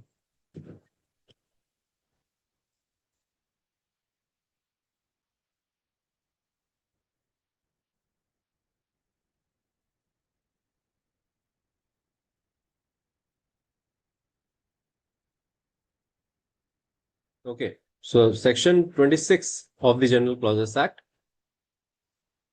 where an act or omission constitutes an offense under two or more enactments, then the offender shall be liable to be prosecuted and punished under either or any of those enactments, but shall not be punished twice for the same offense. This is General Section 26 of the General Clauses Act. Further, Article 22 of the Constitution of India states that no person shall be prosecuted and punished for the same offense more than once. So provisions of Section 26 read with Article 20 of the Constitution of India apply only when two offences form the subject of prosecution is the same. That is, the ingredients which constitute the two offences are the same. If the offences under the two enactments are distinct and not identical, none of the provisions will apply, and then you can prosecute them separately. Okay? Yes. At the time of interpreting a statute, what will be the effect of usage or customs or practices? This question has also come in one of the examinations. Customs, usage, and practices. So, usage or practice developed under the statute is indicative of the meaning recognized to its words by contemporary opinion. So, you look at the contemporary situation. A uniform notorious practice continued under the old statute, and inaction of the legislature to amend the same are important factors to show that practice so followed was based on correct understanding of the law. When the usage or practice receives judicial or legislative approval, it gains additional weight. In this connection, we have to bear in mind two Latin maxims. One, optima legum inter pres et constitude, that is, the custom is the best interpreter of the law. And second is, the best way to interpret a document is to read it as it would have been read when made. So this is contemporanea exposito et est optima et for Thicinia in lege. Now this is basically idea here is that you go back to the time when the document would have come into existence and read it accordingly. That is what it is trying to do. So therefore, the best interpretation, construction of a statute or any other document is that which has been made by the contemporary authority. Simply stated, old statutes and documents should be interpreted as they would have been at the time when they were enacted. Contemporary official statements throwing light on the construction of a statute and statutory instruments made under it have been used as contemporaneous expositor. So this is talking about the usage, customs, and practices. So, the custom should not have been illegal. It would have been followed over the successive years. And you have to read the law as it existed at that point in time, right? Now, another question which comes up in interpretation is when preamble can be used as an aid to interpretation, right? So as I explained to you before, that it is an internal aid to constitution because construction, because it is part of the statute. So while the preamble can be used to know the aims and objects of the legislation, it cannot be used to control or qualify the precise and unambiguous language of an enactment. So if a provision tells you something, you cannot change the meaning of that provision by looking at the preamble. So the preamble is the key to the mind of the maker of the law, but it cannot override in order to enlarge or restrict the enacting the provisions of the act. The provision contained in the act cannot be considered as invalid because they do not accord with the preamble, which is only a brief summary of legislative objectives behind the act. And if there is any conflict between the preamble and any provision of an act, the provision will prevail always, right? So the preamble merely affords help in matter of construction if there is an ambiguity. Where the language of the act is clear, the court is bound to give effect to that. So when will courts refer to preamble? Preamble, they will refer in a situation where there is an ambiguity in the words of an enactment, the assistance of the preamble may be taken. And second, where the words of an enactment appear to be too general in scope or application, then the courts may resort to the preamble to determine the scope or limited application for which the words are written. Right? Now, let us look at this. Explain the meaning of without prejudice as a harmonious aid to interpretation of a statute. Support your answer with the help of an example. Yes. Will you like to attempt? What do you mean by without prejudice? Go ahead. What do you mean by the term without prejudice?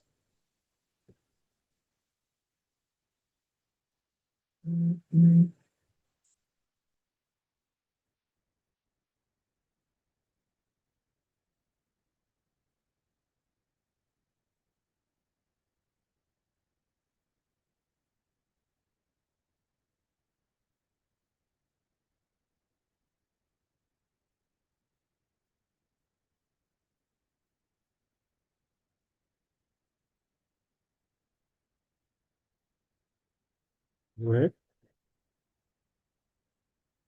Without prejudice means what?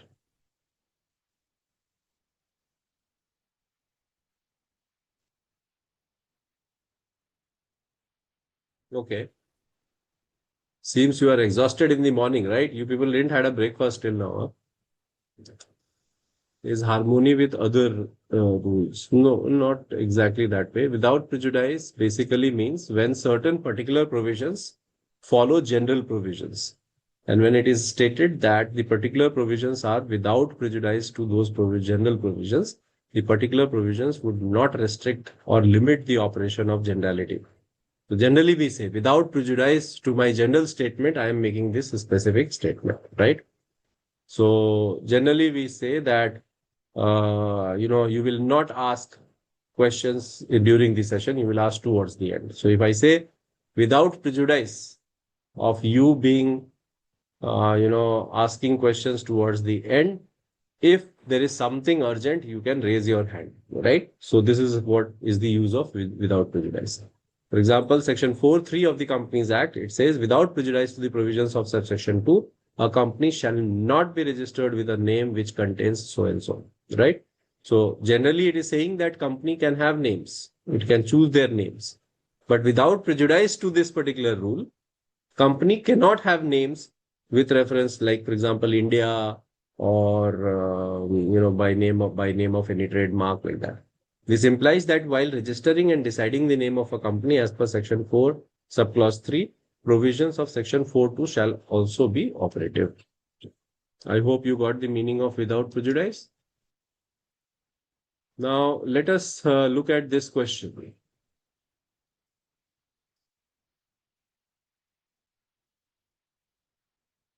Yes, it is restricted, Kuldeep.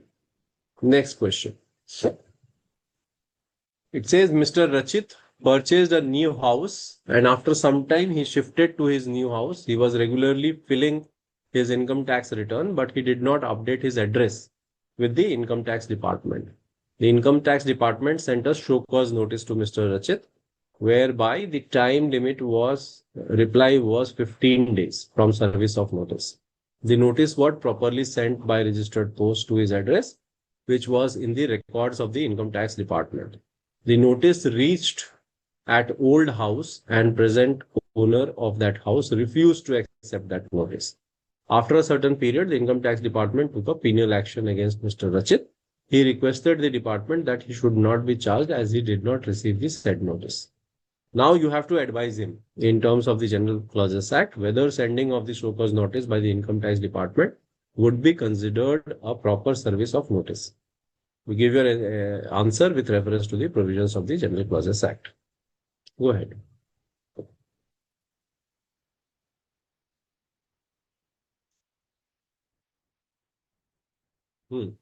What is your answer?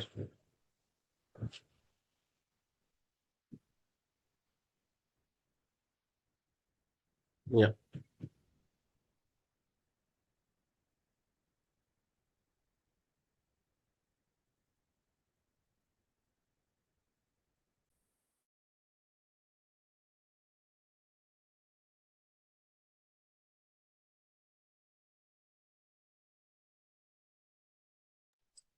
What is your answer?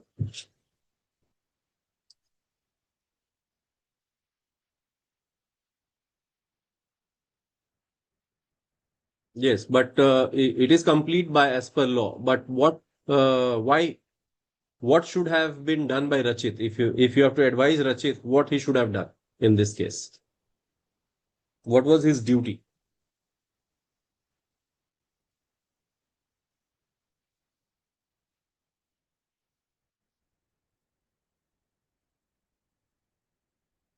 True, Gayatri. He has the duty to update his address. If he has not updated, then it will be considered that that was his permanent address, and then whatever service is made there will be considered as the right service. Okay.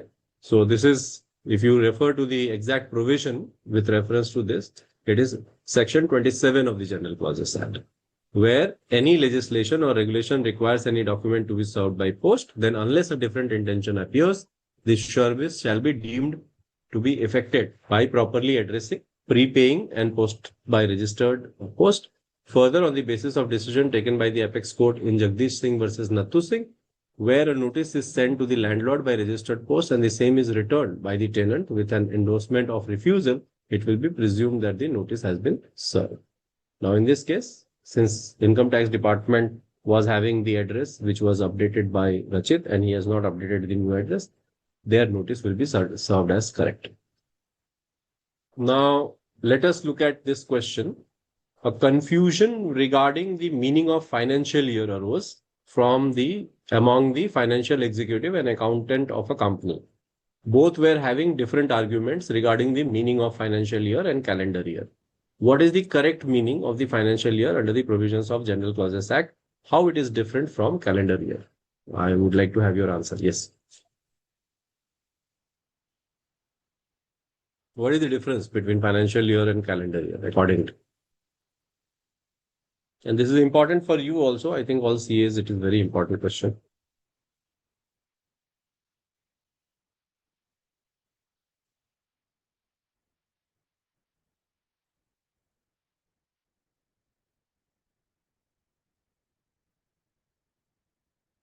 Okay, you are thinking. So financial year, according to section 3, subclause 21 of the General Clauses Act, shall mean the year commencing on the first day of April. The term year has been defined under section 366 as the year reckoned according to the British calendar. Thus, as per the General Clauses Act, year means calendar year which starts from January to December. Difference between financial and calendar year starts from 1st of April, but calendar year starts from 1st of January. This is the difference between calendar year and financial year in India. Right. Now, let us talk about this. This question basically is talking about in what ways the following terms considered as external aid to the interpretation. Now, these are two types of external aid to interpretation. One is historical setting and the other one is use of foreign decisions. So historical setting, many a times you look at the historical setting, the history of external circumstances which led to the enactment in case of mischief rule, Hayden's case, if you remember. So you look at what went due to which the amendment was carried out in the law. What was the necessity for bringing out the law? So for this purpose, to help from all those external and historical facts, it is necessary understanding the comprehension of the subject matter and scope of the object of enactment. History in general and parliamentary history in particular, ancient statutes, contemporary or other authentic works and writings, all are relevant in interpreting and construing a statute. If you look at the interpretation, like for example, go ahead with, the LGBTQ case, that is Navtej Singh Johar's case. They have gone into the history. If you look at the Ram Janmabhoomi case, they have gone into the historical perspective. If you see Triple Talaq case, if you go ahead with UCC related matters, or for that matter, any constitutional law case, they go into the historical setting to interpret the provisions, to find out what has happened before and what is the context with which the new law is coming. Our Supreme Court has also been referring to foreign decisions often. So foreign decisions of countries following the same system of jurisprudence as ours are utilized, like decisions from US, decisions from UK are taken into consideration by the court and they interpret the law accordingly. This is a problem. Read it. It says, Shisham Limited is a company engaged in the business of manufacturing premium quality furniture in the state of Tamil Nadu. Now, in light of the provisions outlined in General Clauses Act and the Companies Act 2013, please advise on the specific timelines regarding the payment of dividends subsequent to its declaration at the annual general meeting held on 8th August 2023. So, what is your advice on this? Let me hear from you.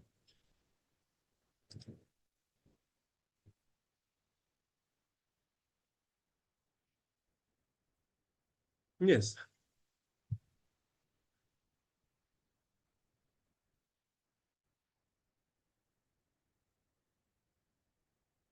Go ahead.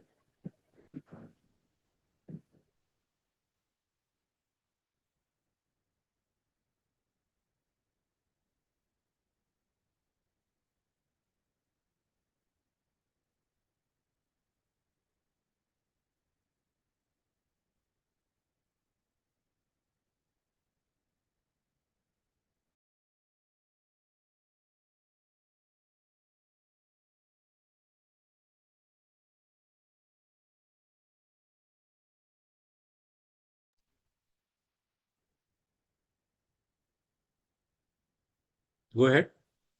Answer. Okay. Let me see what you answered. Section 127, dividend within 30 days. Okay. Gayatri says 7th September. Okay. Any reason, Gayatri, what for your answer? What makes you answer this?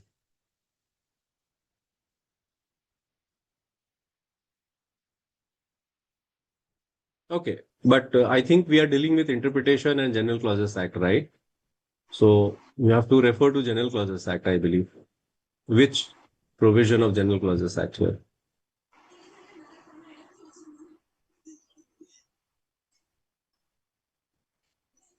So see, as per section 9 of the General Clauses Act, for computation of time, the section states that in any legislation or regulation, it shall be sufficient for the purpose of excluding the first in the series of days or any other period for time being in use from.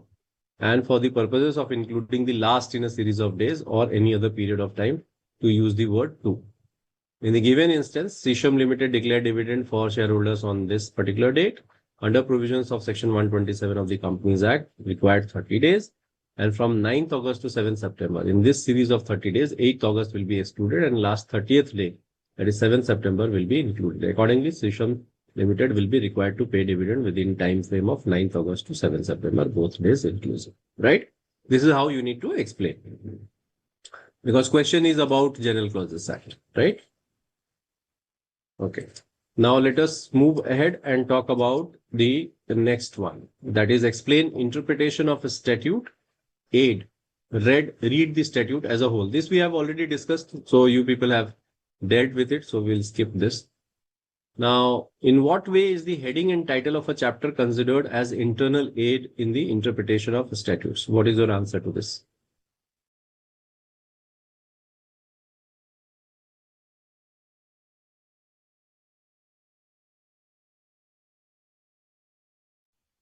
Think about this.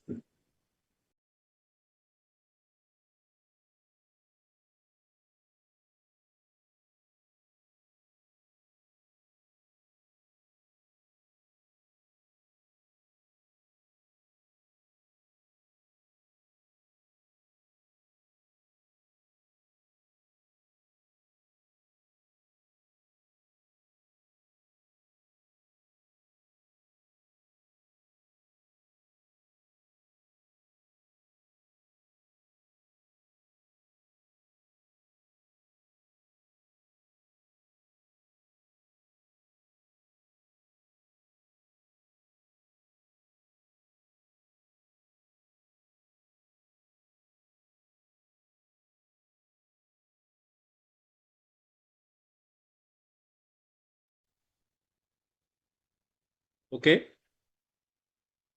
So if you, it is not purpose actually. Heading tells you the broad perspective. So if you look at the act, there is a section and then there is titles and headings. So headings of different portion of a statute can be referred to determine the sense and of any doubtful expression in that sections.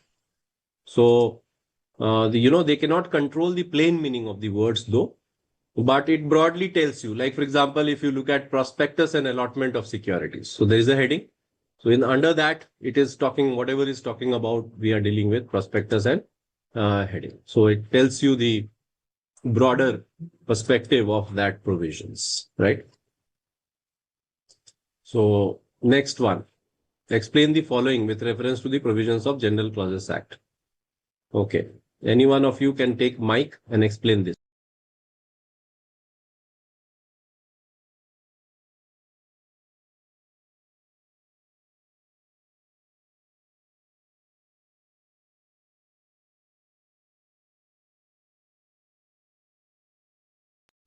I hope the mic is enabled. IT support.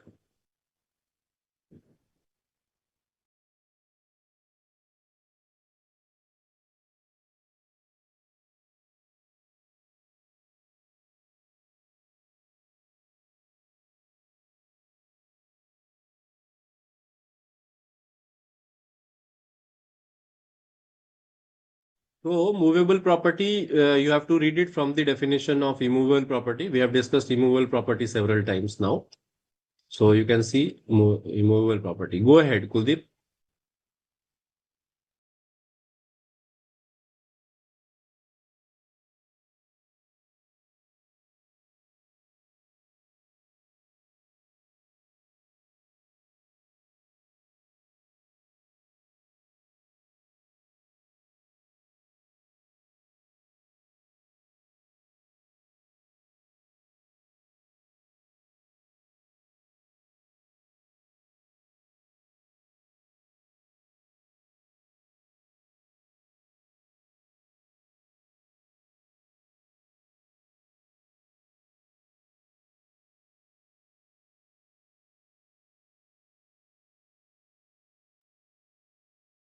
Okay. So you see movable property, we are talking about movable property. It is defined in section 3, subclause 36 of the General Clauses Act. And it says movable property shall mean property of every description except immovable property. And we have already seen the definition of immovable property, which is talking about land, benefits arising out of land, anything attached permanently to the land, that is immovable property. So whatever is not immovable property is a movable property. Definition of oath is also given. So according to section 3, subclause 37 of the General Clauses Act, oath shall include affirmation and declaration in case of persons by law allowed to affirm or declare instead of swearing in. So there are three things here. Now in this particular word, you can see swear, affirm or declare. So there can be, swearing generally happens by which are religious people. They will swear by the name of God or swear by the name of Gita or Quran or maybe Bible. And affirm or declaration is it's basically an affirmation by the person concerned or declaration by the person concerned that yes, I am saying whatever I am saying is true and not false. Let us look at this question. This I think you should be able to answer. This is with reference to the movable and immovable property. What is the answer as per you?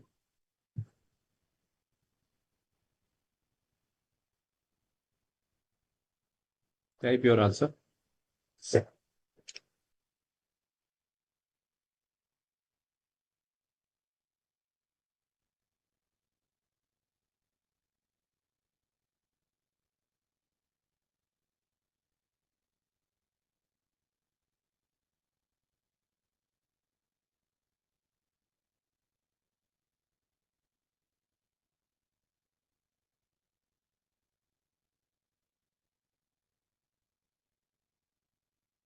Yes, you are right.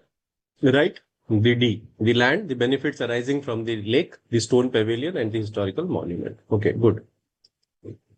What is the answer for this? Next one. As per the General Clauses Act. Yes. How do you measure? This is with reference to the distance. Okay. And there is a provision under the General Clauses Act which deals with distance.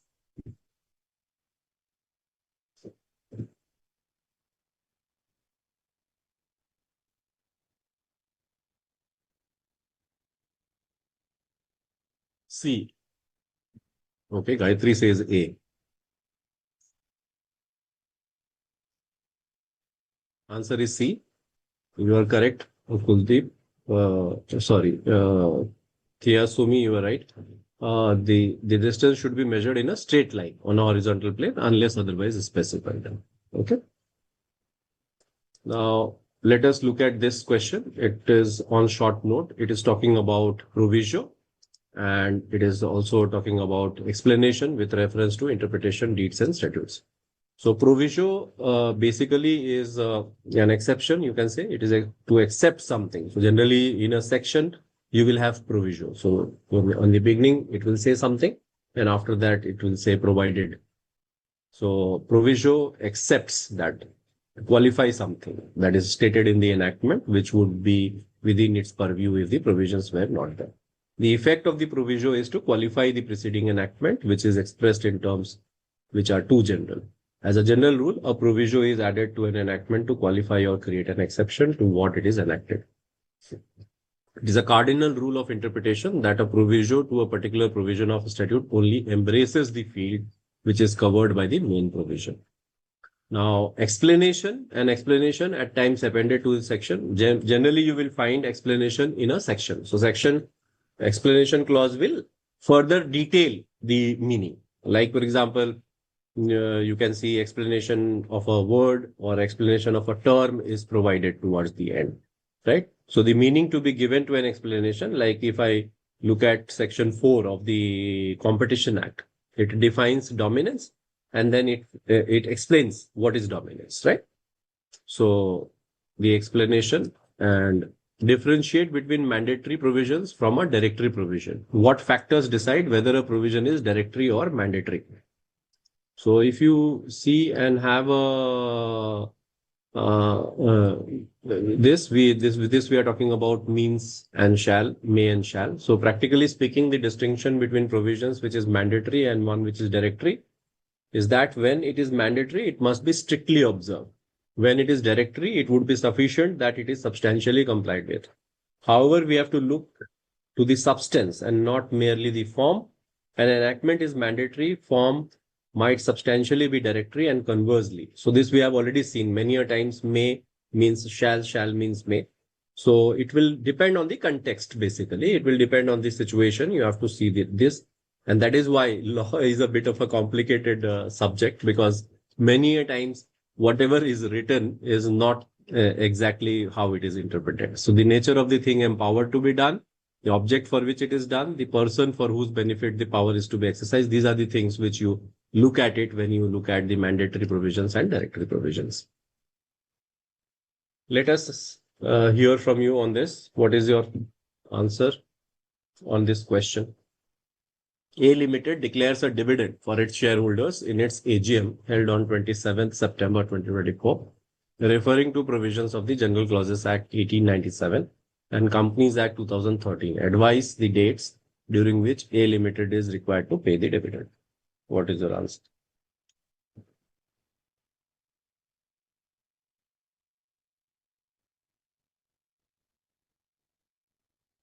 This I have just recently we discussed about it. General Clauses Act. Tell me the provision. Now I would like to hear from you because we have already dealt with it.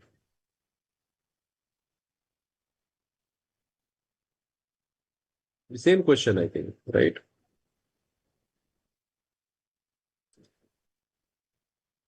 Section 8. Very good. So, Section 9 it is actually, not Section 8. Section 9 of the General Clauses Act for computation of time. So, you have to exclude from and to. Okay. Now, let us look at this and give me this question and answer.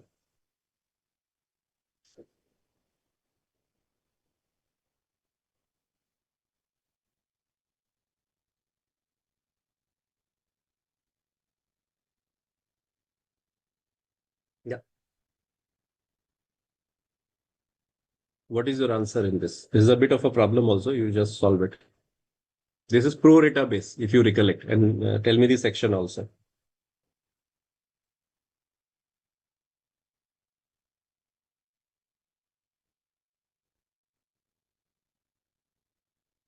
Yeah.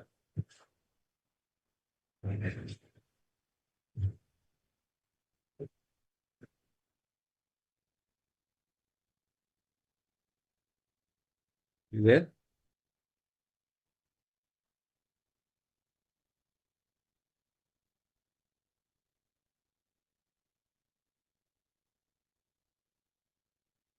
The provision under the General Clauses Act, which relates to pro rata. Okay.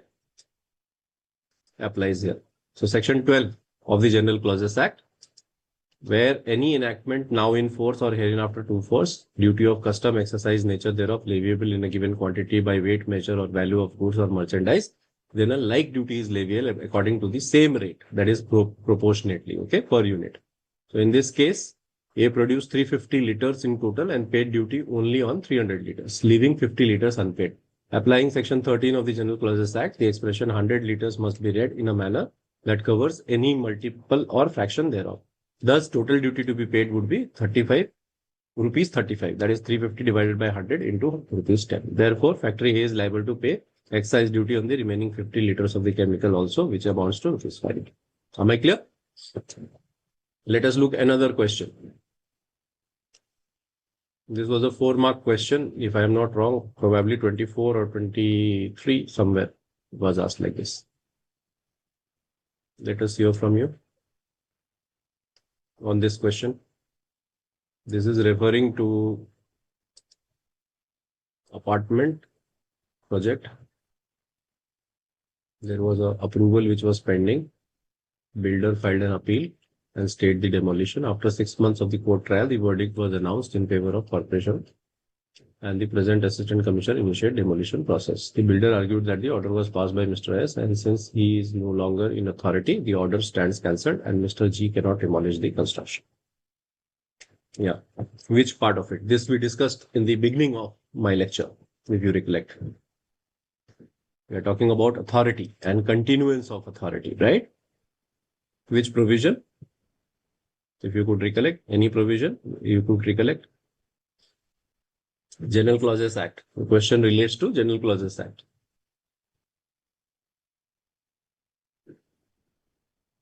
Yes.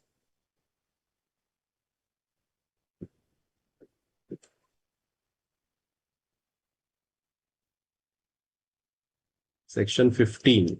Okay, Thiyasumi, Section 15, I doubt. Let me check. It is Section 17. Okay, 17 and 18. And Section 17 says that central act or regulation made after the commencement of act, it shall be sufficient for the purpose of indicating the application of a law, every person or number of persons for the timing executing the functions of office to mention the official title of the officer. And Section 18, which says that it shall be sufficient for the purpose of indicating the relation of law to a successor. So it is talking about successor. So whatever action has been taken by one of the person has to be continued by the other. Okay, substitution of functionaries. Yes, right. Okay, another question. This is PK and VK had a long dispute regarding the ownership of a land for which a legal suit was pending in the court. The court fixed the date of hearing as 29/4/2018, which was announced to be a holiday. So this provision we have already seen. So what is your answer? Yeah, tell me the General Clauses Act provision also. What is your answer on this?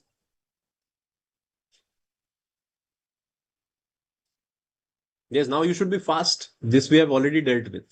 Just now we dealt with. Section 12. Very good. So, section, how come section 12, Thiyasumi, it is section 10.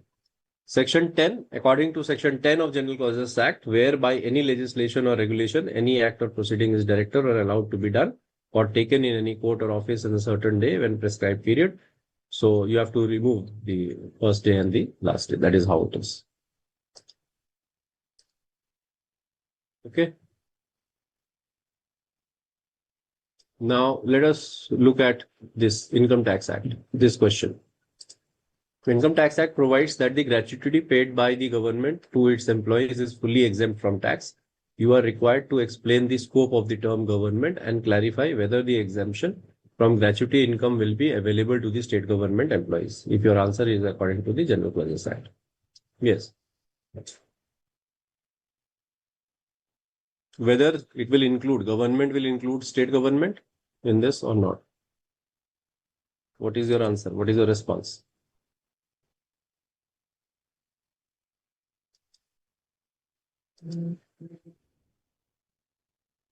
Yeah. Be quick. Yes. State government also. Okay. So according to section 3, subclause 23, General Clauses Act, government or government shall include both central and state government. Hence, wherever the word government is used, it will include central and state government. Thus, when the Income Tax Act provides that gratuity paid by the government to the employees is fully exempt from tax, the exemption will apply even to the state government employees. Good. Now, that's it. That is these were the questions which I had. I will also now like to take you through the, questions which I had shared with you people. So let me open it so that you know that these are practice questions. You can open, you can, deal with them at your ease. I hope you are able to access it on your portal. I will just show you so that you can relate what I am talking about. Maybe a second.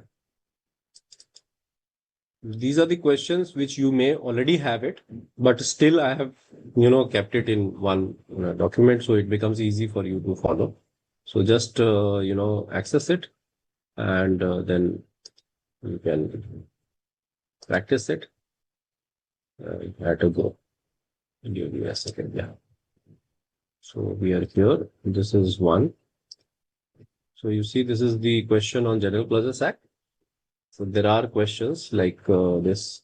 We have already dealt with Chakarlan. So there is a question and then there is the answer. There is a question and then there is answer. I would suggest that you look at the question and hide the answer and then think through on your own and then give your answer. So that will help you. So this is these are the questions like this they have asked in General Clauses Act.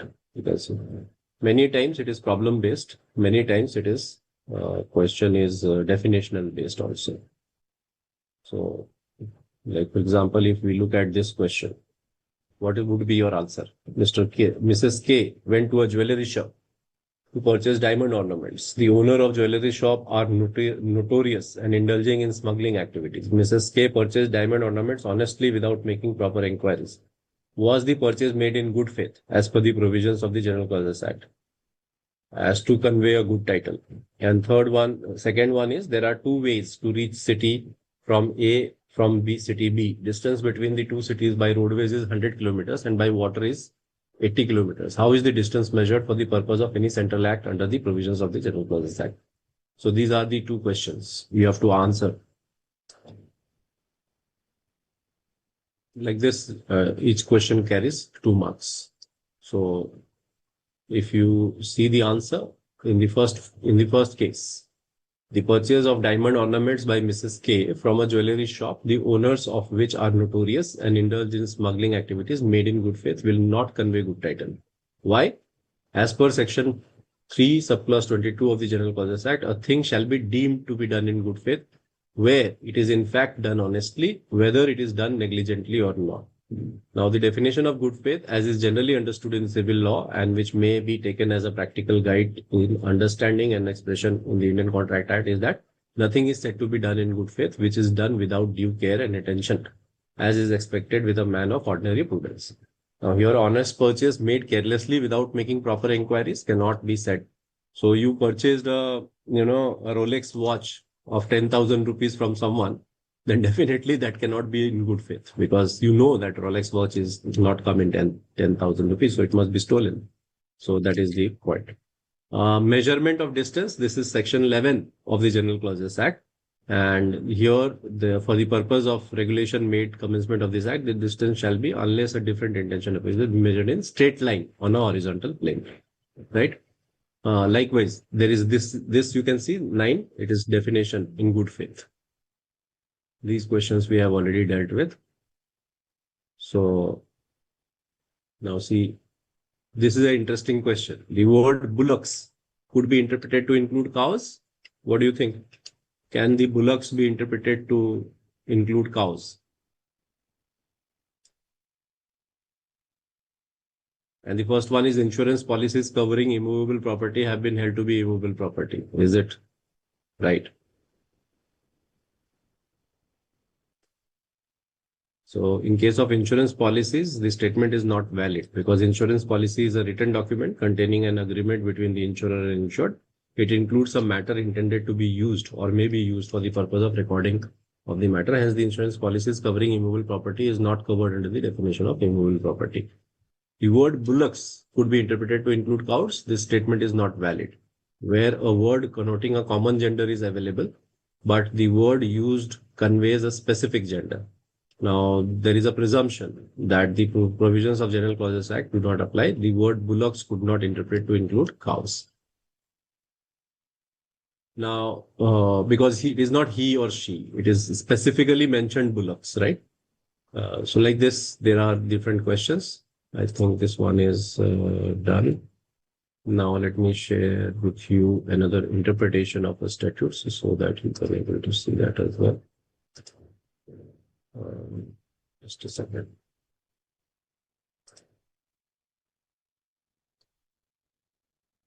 Yes, this document. So in interpretation of statutes, mostly you will find that this is a long question, right? So these are the questions and a bit long answer for explanation. I think if you read them, you will be able to. So as you can see, this associate words has been asked many a times as a question. So this is already shared with you people. So kindly, go through them and will be a good practice for you. impact of foreign decisions, guidance rules. So this is the document which I was referring to. Now I would like to take any questions, any other questions or any other clarification you have. I will be happy to answer.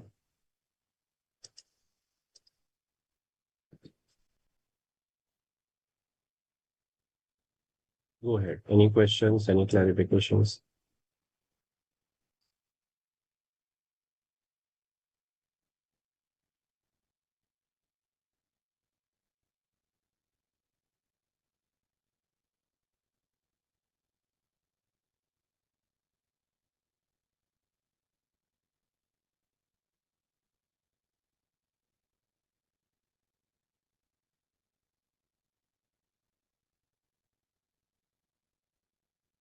Yes. Are we there? Any questions or any comment anyone would like to make? Kuldeep, Latin terms. Yes. No, but there are not plenty of them. You see, lawyers have to learn all the Latin terms. But for you people, there are few couple of them, not very much. Like, you have nocitare socii, that is coming many a times. Ejusdem generis is coming many a time. Ejusdem generis, nocitare socii, and then I think contemporaria exposito. That is a, maxim which is coming many times. That is contemporary laws. So a couple of them, five, six, so you can remember them. Most of the questions are, and they will not ask you directly. I think no question has been coming directly. And then there is a specialibus law, like general, special law prevails over general law. That is also one times which comes. Yeah. Any other question or comment, any one of you? Gayatri and Tiyasumi, any question, any comment would you like to make or any input you have?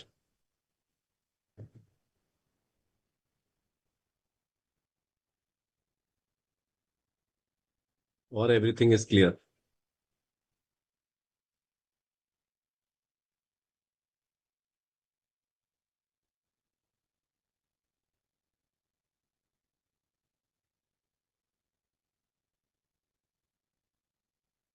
Okay. Word mischief is used for defects. Actually, mischief is basically a word which came from mischief's rule, Haydn's rule. So any law which is coming into force is basically trying to cure a mischief. So any mischief means what? Issues, problems. So it is trying to cure that mischief. It is trying to solve that problem. So mischief is basically equivalent to problem. So it is trying to solve the problem. That is why the word mischief is used. Okay, in Haydn's case. Yes. Yeah. Any other questions?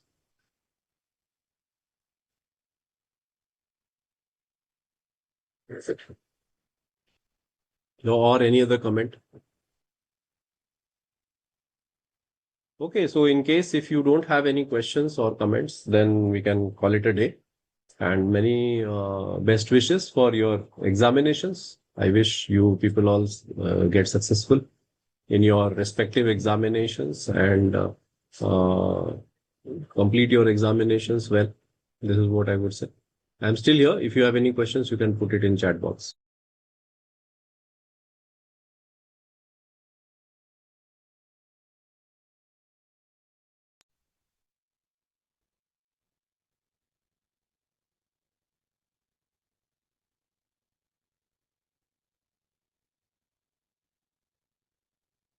What is reasonable construction? Okay, reasonable construction. See, generally we use this particular word reasonable construction because when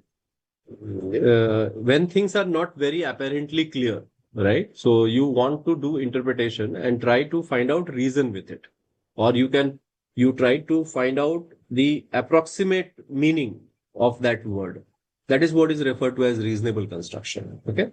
So it is basically not literal, but it is purposive construction. It is not a literal construction. It is a purposive construction. So that is how we deal with it.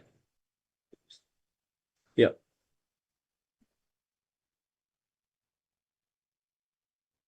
right? I hope this clarifies your answer, Kuldeep.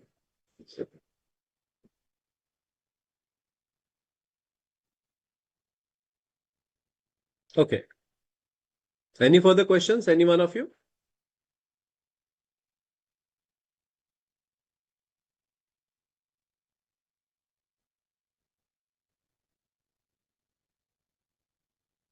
Okay, so if there are no questions, thank you. Have a nice day, all of you, and prepare for your examinations well and give your examinations well. I have already shared you the questions. Prepare it. You have sufficient course material as well. So I will only say that, the examination is towards the end, but understanding of the subject is very important.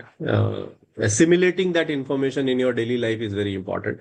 So if you are able to do that, you will be a successful CA, because CA examinations are not only just for giving the examination. You are going to take a very important role in the society. And, becoming a rounded professional is very, very important. So you have to actually understand these things in a better way when you are actually practicing your CA practice. So ideally speaking, all CAs are in a way having the lawyers as well, qualification of a lawyer, in a way that nowadays they are representing in NCLT and many other places. So law has to be there. You need to understand that. Okay. Kuldeep has an interesting question. Why courts change past decisions? Courts change past decisions because the situation changes subsequently. So you cannot bind yourself with the decisions which you have given, 10 years back, 5 years back. And you find the new things comes up, new challenges comes up, and that needs to be addressed. And hence the courts change decision. But every court doesn't change decision often. There are only reasons. When there is a justification for change of that decision, then only change happens.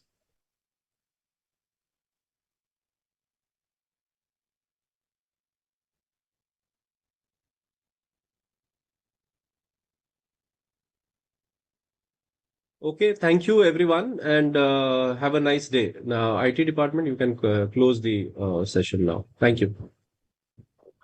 Over. Yeah.